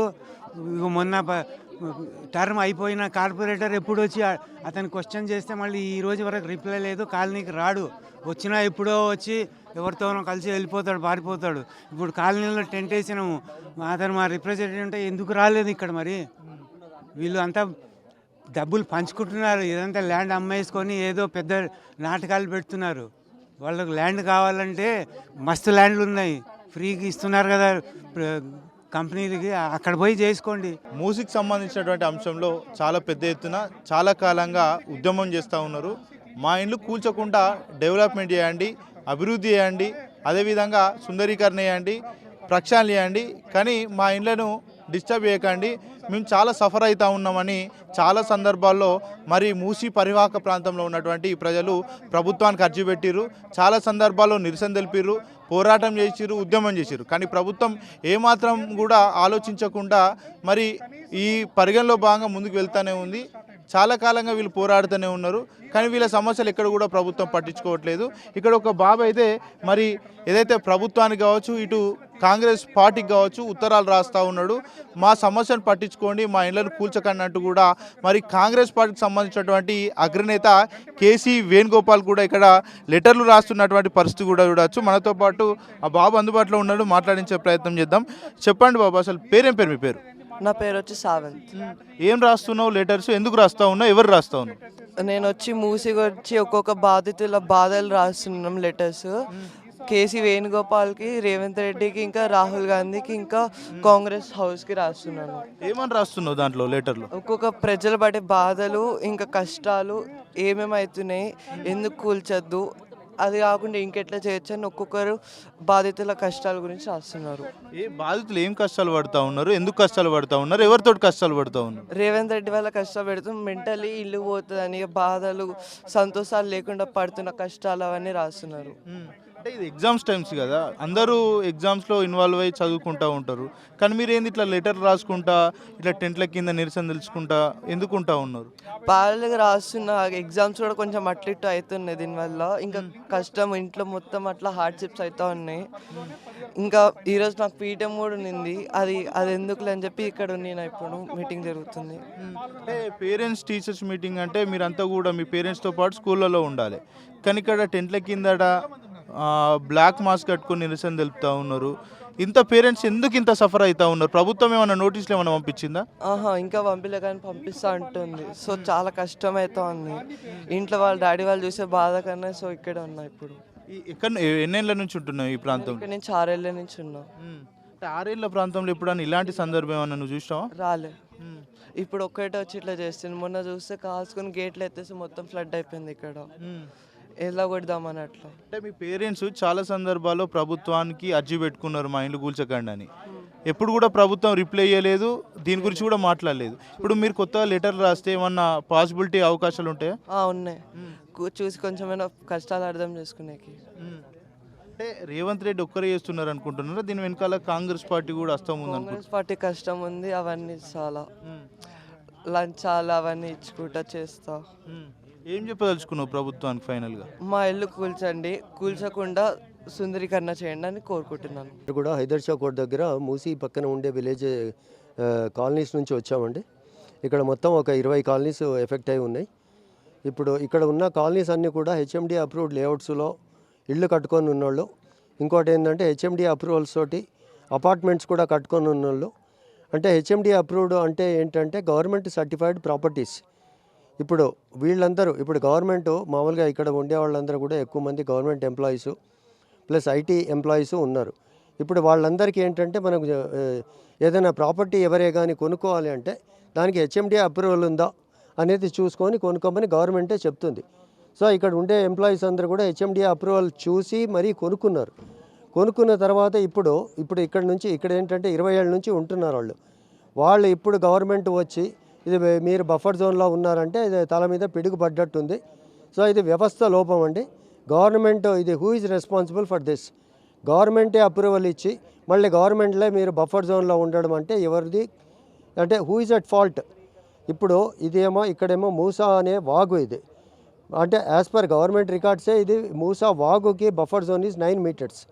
సో 20 ఏళ్ల కింద ఇది మూసా వాగు కింద ట్రీట్ చేసి 9 మీటర్స్ బఫర్ జోన్తో అన్ని పర్మిషన్లు ఇచ్చేశారు. సో ఇప్పుడు కొత్త గవర్నమెంట్ వచ్చి వాళ్ళు ఇష్టం ఉన్నట్లు బఫర్ జోన్లు చేంజ్ చేసుకుంటూ మీరు ఇప్పుడు బఫర్ జోన్లో ఉన్నారు ఇది తీసేసుకున్నాము అంటే గవర్నమెంట్కి చిత్తశుద్ధి ఉన్నట్టు లేదు అనేది క్లియర్గా తెలుస్తుంది. ఎందుకంటే మూసి ప్రక్షాళన క్లీన్ చేయడానికి మా ఇళ్ళు తీసుకోవాల్సిన అవసరం లేదండి. అది కూడా ఇల్లీగల్ హౌజులు కాదు ఇది. ఇవన్నీ కూడా హెచ్ఎండిఏ అప్రూవల్స్ తోటి గవర్నమెంట్ పక్కాగా పర్మిషన్స్ ఇచ్చి ఇల్లు కట్టుకున్న వాళ్ళు. ఇంకోటి అందరు కూడా బ్యాంక్ లోన్స్ ఇంకా ఇప్పుడిప్పుడే ఇస్తున్నారు. ఇంకా లోన్స్ చాలామందికి ఇంకా డ్యూస్ ఉన్నాయి. ఈ పరిస్థితిలో ఇది మాత్రం జనాలు ఎవరు ఇవ్వడానికి రెడీగా లేరు. ఇప్పుడు ఇది క్లియర్గా ఏం తెలుస్తుందంటే గవర్నమెంట్ మూసి ప్రక్షాళన కంటే రియల్ ఎస్టేట్ మీద ధ్యాస ఎక్కువ పెట్టినట్టు కనిపిస్తుంది. సో ఇది వాళ్ళు ప్రక్షాళన చేస్తే ఈ ప్రాజెక్ట్ సక్సెస్ అవుతుంది. అదే రియల్ ఎస్టేట్ చేస్తే కనుక ప్రజలందరూ కూడా పోరాటానికి సిద్ధంగా ఉన్నారు. ఎవరు వాళ్ళు ఇల్లు ఇవ్వడానికి రెడీగా లేరు. గవర్నమెంటు ఈ 50 మీటర్స్తో ఇళ్ళు కావాలి అనుకుంటే కనుక this will become a failed project. ఈ ప్రాజెక్ట్ ముందుకు పోదు. మేము 12 ఏళ్ల నుంచి ఉన్నాం నాయన. మాకు ఎలాంటి ఇబ్బంది లేదు, ప్రశాంతంగా ఉన్నాం. పల్లెటూరులో ఉన్నట్టు దయించి మా జోలికి రావద్దు. పూడికి తీసుకొని గోడలు కట్టుకోండి అంతేగాని ఇప్పుడు తెలుగు గంగ కాలువ కట్టి ఉంటాడు. సోమశల నుంచి ఎన్టీఆర్ ఉండగా చెన్నైకి నీళ్ళు ఇచ్చాడు. ఒక్క గ్రామం ఒక్క ఇల్లు బగల కొట్టకుండా పొలాలు తీసుకొని పొలాల్లోనే తీసిపెట్టినాడు కదా. చుట్టూ గోడలు కట్టినాడు కదా. అక్కడక్కడ మనుషులు పెట్టినాడు కదా. ప్రతి ఊరికి చెరువుకి నీళ్లు ఇస్తున్నాడు కదా. ఆ మాదిరి చెయ్యి నువ్వు. అంతేగాని ఇళ్ళు బాగలు కొట్టాల్సిన అవసరం లేదు. ఏమంటే 76 సంవత్సరాల ఇదితో నేను చెప్తుండా నా అనుభవంతో. కాబట్టి మీరు కూడా చుట్టూ ఇటు అటు కట్టండి. నడి కాలువలో రాళ్ళు బండలు ఉన్నాయి, ఆ బండలు పగల కొడితే ఎన్ని నీళ్లు పోతాయి. మా ఇళ్ళ జోలికి రావాల్సిన అవసరమే లేదు. మీరు శుభ్రంగా పూడికి తీసి డ్రైనేజీ కాలువ దాంట్లోని పైపులు వేసి ఇచ్చేసి దయించి మమ్మల్ని కాపాడమను. మేము మటుకు ఇళ్ళు ఇవ్వము, మేము లేచిపోము. మా ఇళ్లలో 12 ఏళ్ల నుంచి ఉన్నాం నాయన. ఎప్పుడు ఏమీ ఎరగం నాయన. మేము 12 ఏళ్ళ నాడు స్థలం కొన్నాం, కట్టుకున్నాం, శుభ్రంగా పార్క్ ఉంది, దేవుడు ఉన్నాడు, ప్రశాంతంగా పల్లెటూరులాగా అన్ని రకాల పక్షులు, నెమళ్ళు అన్ని సాయంకాలం అయితే పల్లెటూరు లాగానే ఉంటుందండి. అన్ని పక్షులు కిలకిలకిలమంట. అంత ఇదిగా ఉండేటప్పుడు మాకెందుకండి ఇంక పార్కులు? ఈ పార్కులే చాలు, ఆ పార్కు చాలు, ఆ గుడి చాలు. శుద్ధంగా కాలం తీసుకొని పొమ్మని మా ఇళ్ళ జోలికి రాకుండా. నష్టపరిహారం వద్దండి, మా ఇళ్ళు జోలికి రావద్దు. ఆయన కాలం ఆయన తీసుకోమని, ఆయన ఏడన్నా కట్టుకునేట్టుకుంటే ఎక్కడన్నా కట్టుకోమను. మేమేం ఆయన కట్టుకుంటుంటే మేము రావు. మా ఇళ్ళు జోలికి రావద్దు. పూడికి తీసుకొని ఈ తొట్టు ఆ తొట్టు గోడలు కట్టుకొని పొమ్మను. మా కాలనీ నష్టానికి కొరవాళ్ళు మాకు సంబంధం లేదు. దయించి హ్యాపీ చేయమని చెప్పండి. అంటే చాలా కాలంగా మీరు పోరాటాలు చేస్తూ ఉన్నారు, నిరసన తెలుపుతూ ఉన్నారు, కానీ ప్రభుత్వం వెనకడుగు వేయకుండా మూసి డెవలప్మెంట్ చేస్తామని చెప్తా ఉంది, ప్రక్షాళన చేస్తామని చెప్తా ఉంది, పెద్ద పెద్ద హోటళ్ళు మూసి ఇరువైపులా కడతామని చెప్తా ఉంది. ఏం చెప్పదలుచుకున్నారు? మేము చెప్పదలుచుకునేది ఇదేనండి. సభ్య సమాజంలో ఉన్న ప్రజలు కూడా మూసి మీ ప్రాజెక్ట్లో మమ్మల్ని ఇన్వాల్వ్ చేయొచ్చండి. మూసిని క్లీన్ చేయండి. మేము అందరూ కూడా కోరుకునేది అదే. డ్రెడ్జింగ్ చేయొచ్చు, పక్కన రిటర్నింగ్ వాల్ కట్టచ్చు, డెప్త్ ఇంక్రీజ్ చేయొచ్చు. మీరు కొండపోచమ్మ సాగర్ నుంచి గోదావరి నీళ్ళు తీసుకొచ్చి గండిపేటలో పంపించి క్లీన్ చేద్దాం, అది కూడా చేయండి. తర్వాత ప్యారలల్గా మూసికి ఇల్లులు పగలగొట్టకుండా మీరు పక్కనే సివరేజ్ ట్రంక్ లైన్స్ వేసుకొని డ్రైనేజ్ మళ్లించవచ్చు, శుభ్రం అవుతుంది. మాది హుడా అప్రూవ్డ్ కాలనీ, గవర్నమెంట్ ఇచ్చిన తర్వాతనే మేము ఇల్లు స్థలాలు కొనుక్కున్నాం, ఇల్లులు కట్టుకున్నాం. అలాంటిది మళ్ళీ ప్రభుత్వమే మీరు ఖాళీ చేసేసింది, మాకు ప్రాజెక్ట్ కావాలంటే కరెక్ట్ కాదు కదండి. మీరు మూసిని డెవలప్ చేయండి, మేము కూడా సహకరిస్తాము. చుట్టుపక్కల మూసి పక్కన బోర్డుని ఖాళీ స్థలాలు ఉన్నాయి, మీరు వాటిలో ప్రాజెక్ట్ డెవలప్ చేయండి, మేమంతా కూడా సహకరిస్తాం. మా ఇల్లు మాకు కావాలని చెప్తున్నామండి. హైదర్ష కోట కావచ్చు, మధు ఎడ్జ్ పార్క్ కావచ్చు, ఈ ప్రాంతంలో మొత్తం కూడా ధనికులే ఉన్నారు, వాళ్ళకు డిస్టర్బెన్స్ ఏముండదు, వేరే ప్రాంతాల్లోకి వెళ్తారంటూ కూడా కొంతమంది కామెంట్ చేస్తూ ఉన్నారు. ధనికులు ఏంటంటే ఒకసారి అలా ఇల్లులు చూస్తే సాధారణ మధ్యతరగతి కుటుంబీకులేనండి. ధనికులంతా ఎక్కడ ఉంటారని మీకు తెలీదా? కోకాపేటలో ఉంటున్నారు, ఇప్పుడంతా జూబ్లీ హిల్స్, బంజారా హిల్స్లో ఉన్నారు. ఇక్కడంతా మధ్యతరగతి. ఈ మధ్య ఈ హైదర్షా కోర్ట్, సన్ సిటీ, బాబుఘాట్ అంతా కూడా గత 10-15 సంవత్సరాలుగా డెవలప్ అయింది. సిటీలో ల్యాండ్ లేకపోవడంతో బయటకు వచ్చి డెవలప్ అయింది. అందరూ గవర్నమెంట్ అప్రూవల్ ఇచ్చిన ధనికులైనా సరే, మధ్యతరగతి పూరైనా సరే, పట్టా ల్యాండ్లో గవర్నమెంట్ అప్రూవల్ ఉన్న ల్యాండ్ కొనుక్కొని దాంట్లో ఇల్లు కట్టిన తర్వాత ఎవరైనా కూడా ఎక్కడ తప్పు చేస్తారండి? అప్పుడు కూడా కాంగ్రెస్ గవర్నమెంటే కదా ఉన్నది. ఇది మా ఈ లేఅవుట్ 30 ఏళ్ళ కిందది, అప్పుడు కాంగ్రెస్ గవర్నమెంట్లే కదా ఉన్నది. మెజారిటీ మా లేఅవుట్ 30 ఏళ్ళ కిందదండి, అప్పుడు కాంగ్రెసే కదా అన్నది. సో ఫ్లోలో అన్నారేమో కానీ నాకు తెలియదండి. కానీ మా కాలనీ అయితే 80s to 90s డెవలప్ అయిన కాలనీ అనమాట. అప్పుడు హెచ్ఎండిఏ కాలనీ. దుర్వాసనలు ఎట్లా బతుకుతారు? వేరే ప్రాంతాల్లోకి వెళ్ళిపోయినట్టు కూడా మాకు దుర్వాసన లేదు. మేము మా కాలనీలో ఇల్లులు మొదలయ్యేది 30 మీటర్ల తర్వాతనే మొదలవుతున్నాయి. 30 మీటర్లు ఆల్రెడీ ఉన్నది హెచ్ఎండిఏ అనుగుణంగా. తర్వాత మూస వాగుకి సంబంధించి 9 మీటర్స్ అప్పట్లో ఉన్న బఫర్ జోన్ ఏదైతే గవర్నమెంట్ డిక్లేర్ చేసింది దాని ప్రకారం హెచ్ఎండిఏ లేఅవుట్, గవర్నమెంట్ ఇచ్చిన లేఅవుట్ అప్రూవల్ వల్లే మేము బఫర్ జోన్ పెంచుకుంటూ పోవడం వల్ల సామాన్యులు ఇబ్బంది పడుతూ ఉంటారు కదా, పరివాహక ప్రాంతాల్లో ఉండేటువంటి ప్రజలు. తప్పనిసరిగా అండి మేము చెప్పదలుచుకునేదండి, మూసీలో ప్రజల్ని కూడా, మూసీ పక్కన ఉన్న ప్రజల్ని కూడా భాగస్వామ్యాలు చేయండి. ఖాళీ స్థలాలు మీవే, గవర్నమెంట్ ఖాళీ స్థలాలు ఉన్నాయి, లేదంటే రేపు మీరు డిఫెన్స్ నుంచి కూడా అడుగుతున్నారు కొన్ని 100 ఎకరాల డిఫెన్స్ ల్యాండ్, దాన్ని డెవలప్ చేసుకుంటే బోల్డ్ అంతండి. ఇది ఉన్న స్థలాలను డెవలప్ చేయడానికనే మీకు ఒక డెకేడ్ పడుతుంది. ప్రైవేట్ ఇళ్ళని ఎందుకు ముందు కూల్చాలనుకుంటున్నారు అనేది మా అభ్యంతరం అండి. అంటే దేశంలో ఎక్కడ లేని విధంగా గాంధీ విగ్రహం పెడతా ఉన్నాం, అతిపెద్ద అయినటువంటి విగ్రహం ఇక్కడ పెడతాం, ప్రజలు సహకరించాలని చెప్తా ఉన్నాం. గాంధీ విగ్రహము చాలా చోట్ల ఉన్నదండి. మన కరెన్సీ నోట్స్ మీద కూడా గాంధీ విగ్రహం ఉంది. గాంధీ పేరు చెప్పి చేయడం తప్పు కదండి. Great grand son of Gandhi Tushar Gandhi గారే మొన్న మాట్లాడుతూ గాంధీ పేరు చెప్పి బద్నాం చేయొద్దన్నట్టుగా చెప్పారండి. So this is a different project అండి, దానికి గాంధీ పేరు పెట్టడం జరిగింది. సో అంటే మీరు ప్రాజెక్ట్ను అడ్డుకుంటా ఉన్నారా, లేకపోతే మీ ఇల్లు కూలగొట్టడం అడ్డుకుంటా ఉన్నారా? దీంట్లో 2 రకాలండి. మూసీ కోర్ క్లీనింగ్, తర్వాత మూసీ పక్కన డెవలప్మెంట్. మూసీ కోర్ ప్రాజెక్ట్ మీరు చేయండి, మూసి క్లీన్ చేయండి, మేమే అభ్యంతరం చెప్పట్లేదు. కానీ దాని పక్కన పట్టా ల్యాండ్స్లో ఉన్న వాళ్ళ జోలికి రావద్దు. వాళ్ళని కూడా భాగస్వామ్యం చేయండి. వాళ్ళు we'll also support in this development. మీరు ఇంకేమైనా కన్స్ట్రక్షన్ చేసుకోవాలంటే మీ గవర్నమెంట్ ల్యాండ్స్ అవైలబుల్ ల్యాండ్స్ చేయండి. అంటే ప్రభుత్వం నష్టపరిహారం ఇస్తామని చెప్తా ఉంది, ఇస్తే మీరు తీసుకోవడానికి సిద్ధంగా ఉన్నారా? లేదండి, గవర్నమెంట్ చెప్తున్నది ఏంటంటే టీడీఆర్లు అంటున్నారు. టీడీఆర్లకు అసలు వాల్యూ లేదండి. ₹1,00,000 టీడీఆర్ ఇచ్చినా కూడా అది 25,000 నుంచి 30,000 కూడా పోదు. సో అలాంటప్పుడు టీడీఆర్కి వాల్యూ లేదు. ఒకవేళ నిజంగా ఈ మూసీ ప్రాజెక్ట్ ముందుకు వెళ్ళి కొన్ని వేల లక్షల కుటుంబాలు బయటకు పడ్డాయంటే ఇంకెన్ని టీడీఆర్లు బయటకు వస్తాయండి. అప్పుడు ఆ ఉన్న 25-30% వాల్యూ కూడా అప్పుడు దానికి కూడా ఉండదు. ఇప్పటికే కొన్ని వేల ఎకరాల టీడీఆర్ల బాండ్లు బయట ఉన్నాయి మార్కెట్లో అన్యూటిలైజ్డ్. ఫైనల్గా ఏం చెప్పదలుచుకున్నారు? మూసీని క్లీనింగ్ చేయండి, అవైలబుల్ ల్యాండ్స్ని మీరు డెవలప్ చేసుకోండి, ఇళ్ళ పట్టా ల్యాండ్స్ జోలికి రావద్దండి. Thank you. అంటే ప్రభుత్వం ఏమాత్రం కూడా మీ పట్ల ఆలోచించకుండా మూసీ ప్రాజెక్ట్ పేరు మీద కూడా డెవలప్మెంట్లో భాగంగా ముందుకు వెళ్తామని చెప్తా ఉంది, గాంధీ విగ్రహం పెడతామని చెప్తా ఉంది. మీరు దీనికి సమర్థిస్తారా? గాంధీ విగ్రహం పెట్టుకోమనండి, ఎంత పెద్దదైనా పెట్టుకోమనండి. గాంధీ ఏం చెప్పలే కదా ఇల్లు కూలగొట్టమని, అది అన్నమాట. అంటే ఇల్లు కూల్చివేసేటి కూడా అక్రమంగా గతంలో కట్టుకున్నటువంటి అక్రమంగా మేము కట్టుకోలేదండి. 2 ఏళ్ళైంది మేము హుడా అప్రూవల్ హెచ్ఎండిఏ అన్నీ తీసుకొని ఈ ట్యాక్స్ కట్టుకున్నాము, కరెంటు బిల్లు కట్టుకున్నాము, వాటర్ది కట్టుకున్నాము. అన్నీ అథెంటిక్ డాక్యుమెంట్స్ మా దగ్గర ఉన్నాయి. మీరు అన్ఆథరైజ్డ్ ఇల్లు అని ఎట్లా అనుకుంటారు మీరు? అంటే ఈ వయసులో చాలా వరకు విశ్రాంతి తీసుకుంటారు. అవును, కరెక్ట్. చాలా ఉన్నాము. మేము 32 హాయిగా జీవితం గడుపుతున్నాం. ఒక్క 2-3 నెలల నుంచి నిద్ర లేదు. ఎవరితో చెప్పుకోవాలన్నా మాకు బాధ వేస్తుంది. ఎవరితో చెప్పుకోవాలి మా కష్టాలు? అది ఒక పబ్లిక్ సెక్టార్లో మనిషి ఒక ఇల్లు కట్టుకున్నాడంటే ఇంకా వేరే ఉద్దేశం ఉండదు. హాయిగా ప్రశాంత జీవితం గడపాలని అనుకుంటారు. ఉన్న వాటిల్లో హాయిగా జీవనం గడపాలి అనుకుంటాం అంతే. ఇప్పుడు సడన్గా వచ్చి ఇల్లు కొడతాము, నా ప్రాజెక్ట్ నేను చేసుకుంటానంటే అన్యాయం కదండి. ఒకవేళ వేరే ప్రాంతాలకు వెళ్ళండి మీకు నష్టపరిహారం ఇస్తామని ప్రభుత్వం అంతవరకు మేము ఉంటే కదా. నాకు ఆల్రెడీ 70 ఏళ్ళు, ఇంకెన్ని ఏళ్ళు ఉంటాం మేము? వాళ్ళు చేసేటప్పటికి అది నెవర్ ఎండింగ్ స్టోరీ. అది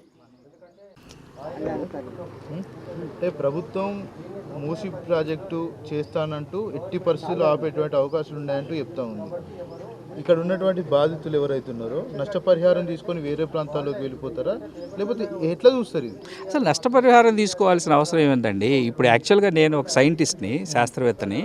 నేను కీర్తి రిచ్మండ్ విల్లాస్ అని సన్ సిటీలో మా కమ్యూనిటీ ఉంది. ఈ మేమంతా కలిసి ఇప్పుడు ఈ ఏ కమ్యూనిటీస్కి అయితే ఇలాంటి అన్యాయం జరుగుతూ ఉందో మేము కూడా వాళ్ళతో పాటు కలిసి ప్రొటెస్ట్ మార్చులు, ప్రొటెస్ట్ సిట్అవుట్లు చేస్తూ ఉన్నాము. అయితే ఇది మేము ప్రాజెక్ట్కి నిజంగా కూడా వ్యతిరేకం కాదు. మీరు ప్రాజెక్ట్ చేసుకోవద్దని అసలు ఎట్టి పరిస్థితుల్లో చెప్పట్లేదు. కానీ ప్రజల్ని వాళ్ళ లీగల్ ప్రాపర్టీస్ నుంచి వాళ్ళని వెళ్ళిపోండి అని చెప్పడం, ఎవిక్ట్ చేయడం అనేది ఇది ఏ చట్టం కూడా కేంద్ర ప్రభుత్వం తీసుకొచ్చిన 2013 చట్టం ప్రకారం కూడా వీళ్ళు చేసేది చాలా అన్యాయం. అది యాక్చువల్గా అందులో ఈ ప్రజలతోటి సంవాదం చేయకుండా, ప్రజలతో మాట్లాడకుండా, ప్రజలతోటి సోషల్ ఇంపాక్ట్ అసెస్మెంట్ చేయకుండా వాళ్ళు ఇటువంటి దుర్మార్గమైనటువంటి ప్రాజెక్ట్ని ఇంప్లిమెంట్ చేస్తాము, మీరు కనుక మా మాటలు విని ఖాళీ చేయకపోతే మీ ప్రాపర్టీస్ బఫర్ జోన్లో ఉన్నటువంటి మీ ప్రాపర్టీస్ అన్నీ కూడా జీరో వాల్యూ అయిపోతాయని చెప్పడం అనేది చాలా దుర్మార్గమైనటువంటి. నేను ఇందాక మీకు చెప్పినట్టు ఈ ప్రాజెక్ట్ మేము నిజంగా కూడా వ్యతిరేకం కాదు. వీళ్ళు చేయాలి, నిజంగా కూడా మూసీ నదిని ప్రక్షాళన చేయాలంటే కూడా మూసీలో ఉన్న కలుషితాలని నిర్మూలించడానికి ఎస్టీపీలు కట్టాలి. తర్వాత మురికి నీరు రాకుండా కానీ ఈ ప్రైవేట్ సంస్థల్లోంచి వాళ్ళ ఫ్యాక్టరీలోంచి వచ్చే నీళ్ళన్నీ కూడా మూసీలో కలవకుండా చూడాలి. కలిస్తే కూడా అది ఆ నీటిని శుద్ధి చేసిన తర్వాత మాత్రమే మూసీలో కలిసే, అది ఫస్ట్ చర్య. అది ఎప్పుడు కూడా జరిగిన బీఆర్ఎస్ గవర్నమెంట్ ఏదో దాని మీద కొంత అటెంప్ట్ చేశారు, కానీ వాళ్ళ ప్రభుత్వం దిగిపోయింది కాబట్టి అది వీళ్ళైతే ఈ ప్రభుత్వం అయితే అది చేయలేదు అసలు. తర్వాత వీళ్ళు ఈ ప్రాజెక్టు మేము చాలా ప్రెస్టీజియస్గా తీసుకుంటామని చెప్తూ ఉన్న రిసోర్సెస్ను ఉపయోగించుకొని ఈ ప్రాజెక్ట్ చేయటం పక్కన పెట్టేసి ఈ 50 మీటర్ల బఫర్ జోన్ ఏదైతే ఉందో 2012లో మీటర్లో దాన్ని 30 నుంచి 50 మీటర్లు చేశారు. ఆ 50 మీటర్లు ఏంటి యాక్చువల్గా 2007 నుంచి 2012 దాకా అప్పుడు దాకా స్ట్రక్చర్స్ వాళ్ళ పర్మిషన్స్ తోటి నిర్మించుకున్నటువంటి గృహాలన్నీ ఏమైపోవాలి, వాటి గురించి 168 అన్యాయంగా సైలెంట్గా ఉంది. అప్పుడు వీళ్ళు మొట్టమొదటి వీళ్ళు చేయాల్సింది ఏంది, ఆ చట్టాన్ని మళ్ళీ ఆ జీవోని మళ్ళీ సవరించాల్సింది. అప్పుడు దాకా ఉన్నటువంటి 2006 నుంచి 2002 ఆ చట్టం, అది యాక్చువల్ జీవో ఎంఎస్ 86 అనేది 2006లో వచ్చింది. దాని ప్రకారం అది యాక్చువల్గా 30 అడుగులు చేశారు. 30 అడుగులు ఏంటంటే అది గ్రామీణ ప్రాంతాలు 30 అడుగులు, అసలు యాక్చువల్గా మున్సిపల్ లిమిట్స్లో అది 9 మీటర్సే.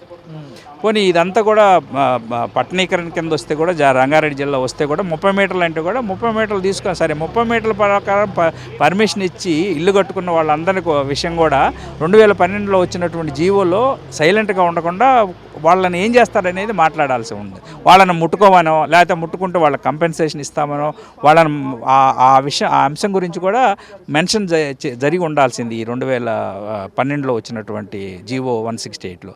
అలాంటి జరగలేదు కాబట్టి అది ఒక చాలా ముఖ్యమైనటువంటి పాయింట్. ఈ పిఏఎల్ హైకోర్టులో పిల్లి వేయాలంటే అది చాలా ముఖ్యమైనటువంటి పాయింట్. అది దాన్ని అందరిని వదిలేసి ఆ విషయం చట్టంలో ఉంది కాబట్టి 50 అడుగులు ఉంది కాబట్టి మీరు ఖాళీ చేసి వెళ్ళిపోవాలి, లేకపోతే మీ అన్నీ కూడా జీరో వాల్యూ అవుతాయి అని ముఖ్యమంత్రి గారు మాట్లాడతాను. చాలా అన్యాయమైనటువంటి, నేను మాట్లాడిన ఈ విషయాలు ఆయనకి తెలుసో లేదో తెలియదు కానీ తెలిసి కూడా మాట్లాడుతున్నారు. పేదలని అందరికీ ఈ రూల్స్ ఈ చట్టాలు కానీ ఈ జీవోలు కానీ తెలియవని మాట్లాడుతున్నారు. చాలా అన్యాయంగా మాట్లాడుతున్నారు. ఇది జరగడానికి మేము ఇందాక మాట్లాడినట్టు ఉన్న 30 అడుగుల్లోని ఆయన అటుపక్క ఇటుపక్క రోడ్లు వేసుకోవచ్చు. తర్వాత ఆ వలంతారి దగ్గరలా తీసుకున్నటువంటి అది ప్రభుత్వ సంస్థ, అందులోంచి 250 ఎకరాలు తీసుకున్నారు భూమిని. ఆ భూమిలో వాళ్ళు చేసుకోండి, మీరు రిక్రియేషన్ చేసుకోండి, లేకపోతే ఏవైనా హోటల్స్ గేటల్స్ రియల్ ఎస్టేట్ దందా చేసుకోవాలంటే అందులో చేసుకోండి. అరే పేదవాళ్ళ భూములు లాక్కొని మేము రియల్ ఎస్టేట్ చేస్తాం, ఇది తప్పకుండా ఇది వాళ్ళు చెప్పింది కాదు, వాళ్ళు చేయబోతుంది. వాళ్ళు ఈ భూములన్నీ కూడా ప్రజల దగ్గర లాక్కొని పెద్ద నిర్మాణ సంస్థలకు ఇచ్చి వాళ్ళ ద్వారా పెద్ద హోటల్స్ స్కై స్క్రేపర్స్ కట్టి రియల్ ఎస్టేట్ దందా చేయడం తప్పితే ఇందులో నిజంగా కూడా పేదవాళ్ళకని కాదు, మీరు అభివృద్ధికి కూడా మేము ఆటంకం కాదు. అభివృద్ధి తప్పకుండా ఏం చెప్తుంది, బఫర్ జోన్లో ఉన్నటువంటి ఇళ్లను కూల్చివేస్తామని చెప్తుంది. మరో పక్క బఫర్ జోన్లో పెద్ద 5 స్టార్ రేటింగ్ హోటల్ నిర్మిస్తామని హోటల్ అంటే వాళ్ళు ఎంత అది వాళ్ళని మాట, వాళ్ళు చెప్పిన మాటలనే వాళ్ళే కాంట్రాడిక్ట్ చేసి అంత దూరం ఎందుకండి. ప్రభుత్వ సంస్థలే ఉన్నాయి. ఇప్పుడు ఇమ్లిబన్లో బస్ డిపో ఉంది, అది ప్రజలకు ఉపయోగపడతా ఉంది. మేము అసలు నిజంగా కూడా అంటే తీయాలి, కానీ వాళ్ళు నిజంగా చట్టం ఫాలో అవుతున్నారంటే మరి దాన్ని కూడా తీసేయాలి కదా. తర్వాత హైకోర్టు తీసేయాలి, అది బఫర్లోనే ఉంది. తర్వాత ఉస్మానియా హాస్పిటల్ బఫర్లో ఉంది, ఇవన్నీ తీయాలి. మరి వాటి గురించి కూడా మాట్లాడు అంత తెలియదు మరి నాకు, అది కూడా ఇందాక ఎవరో చెప్తా ఉంటే విన్నాను. సో అన్యాయం ఏంటంటే ఈ ప్రాజెక్టు సక్రమంగా చేయాలి అంటే ఏ ఆస్తులు కూలగొట్టాల్సిన పని లేదు, ఏ ప్రజలకి అన్యాయం చేయాల్సిన పని లేదు. ఉన్న రిసోర్సెస్ తోటి ఉన్న భూముల్లోనే చాలా బ్యూటిఫుల్గా చేయాలి. ఎందుకంటే అలాంటి ప్రాజెక్ట్స్ ఎన్నో సక్సెస్ఫుల్గా చేశారు. ప్యారిస్లో చూశాను నేను, తర్వాత లండన్లో థేమ్స్ నది మీద, న్యూయార్క్లో చూసి ఉండొచ్చు. అవి కూడా వాసన వస్తాయి, భూమి కొన్ని సంఘటనలు ఉంటాయి, ఆ వాసన రావచ్చు, అందులో మురికి నీళ్ళు కలుస్తూ ఉండొచ్చు. బట్ ఓవరాల్గా లండన్లో మీరు చూస్తే ఆ థేమ్స్ నది మీద లండన్ ఐ అంటారు, ఒక చక్రం లాగా ఉంటుంది. అది ఎంత బ్యూటిఫుల్గా చేశారు. అక్కడెక్కడ కూడా ఎవరిని కూడా నేను నిర్వాసితులను చేయలేదు. వాళ్ళు ఏం చేశారంటే ఇందాక నేను మాట్లాడినట్టు రిటెన్షన్ వాల్స్ కట్టారు, డీపెనింగ్ చేశారు, అందులో ఉన్నటువంటి అడ్డంకులన్నీ తొలగించారు, బ్యూటిఫుల్ ప్రాజెక్ట్ చేశారు. చూడటానికి కూడా చాలా పైనుంచి చూసినా సరే, విమానంలో చూసినా సరే, భూమి మీద మన దగ్గరికి వెళ్ళి చూసినా సరే ఎంత చాలా బ్యూటిఫుల్ ప్రాజెక్ట్. తెలంగాణ ప్రభుత్వం ఏం చెప్తుందంటే కూల్చివేత లేకుండా మూసీ డెవలప్మెంట్ అనేది సాధ్యం. చాలా తప్పు మాట్లాడుతున్నారు వాళ్ళు, చాలా అన్యాయం మాట్లాడారు. అందుకే ప్రజలకు అన్యాయం చేయడానికే వాళ్ళు నిర్ణయించుకున్నారని చెప్పి మనకు అర్థమవుతా ఉంది. సో అది ఎట్టి పరిస్థితుల్లో కూడా అది జరగదు, జరగనివ్వం కూడా. అండ్ మీ అంతా కూడా ప్రజలంతా కూడా తిరుగుబాటు చేస్తారు ఈ ప్రభుత్వానికి రోజులు 3 అని మాత్రం నేను చెప్పగలను, అలా చేస్తే కనుక. సో ఎట్టి పరిస్థితుల్లో కూడా అది జరగదు. ఎందుకంటే లీగల్ ప్రాపర్టీ ఓనర్స్ వీళ్ళని తొలగించడం అంటే ఇంకా అది అప్రజాస్వామికంగా చేయాల్సిందే తప్పితే ప్రజాస్వామికంగా చేయడానికి వీల్లేదు. మేము అనుకోవటం చట్టాలు ఉన్నాయి ఈ దేశంలో, చట్టాలు ఉన్నాయి, కోర్టులు ఉన్నాయి, ఎట్టి పరిస్థితుల్లో కూడా వీళ్ళు సక్సీడ్ అవ్వలేరు, ప్రజలే సక్సెస్ అవుతారు. Thank you.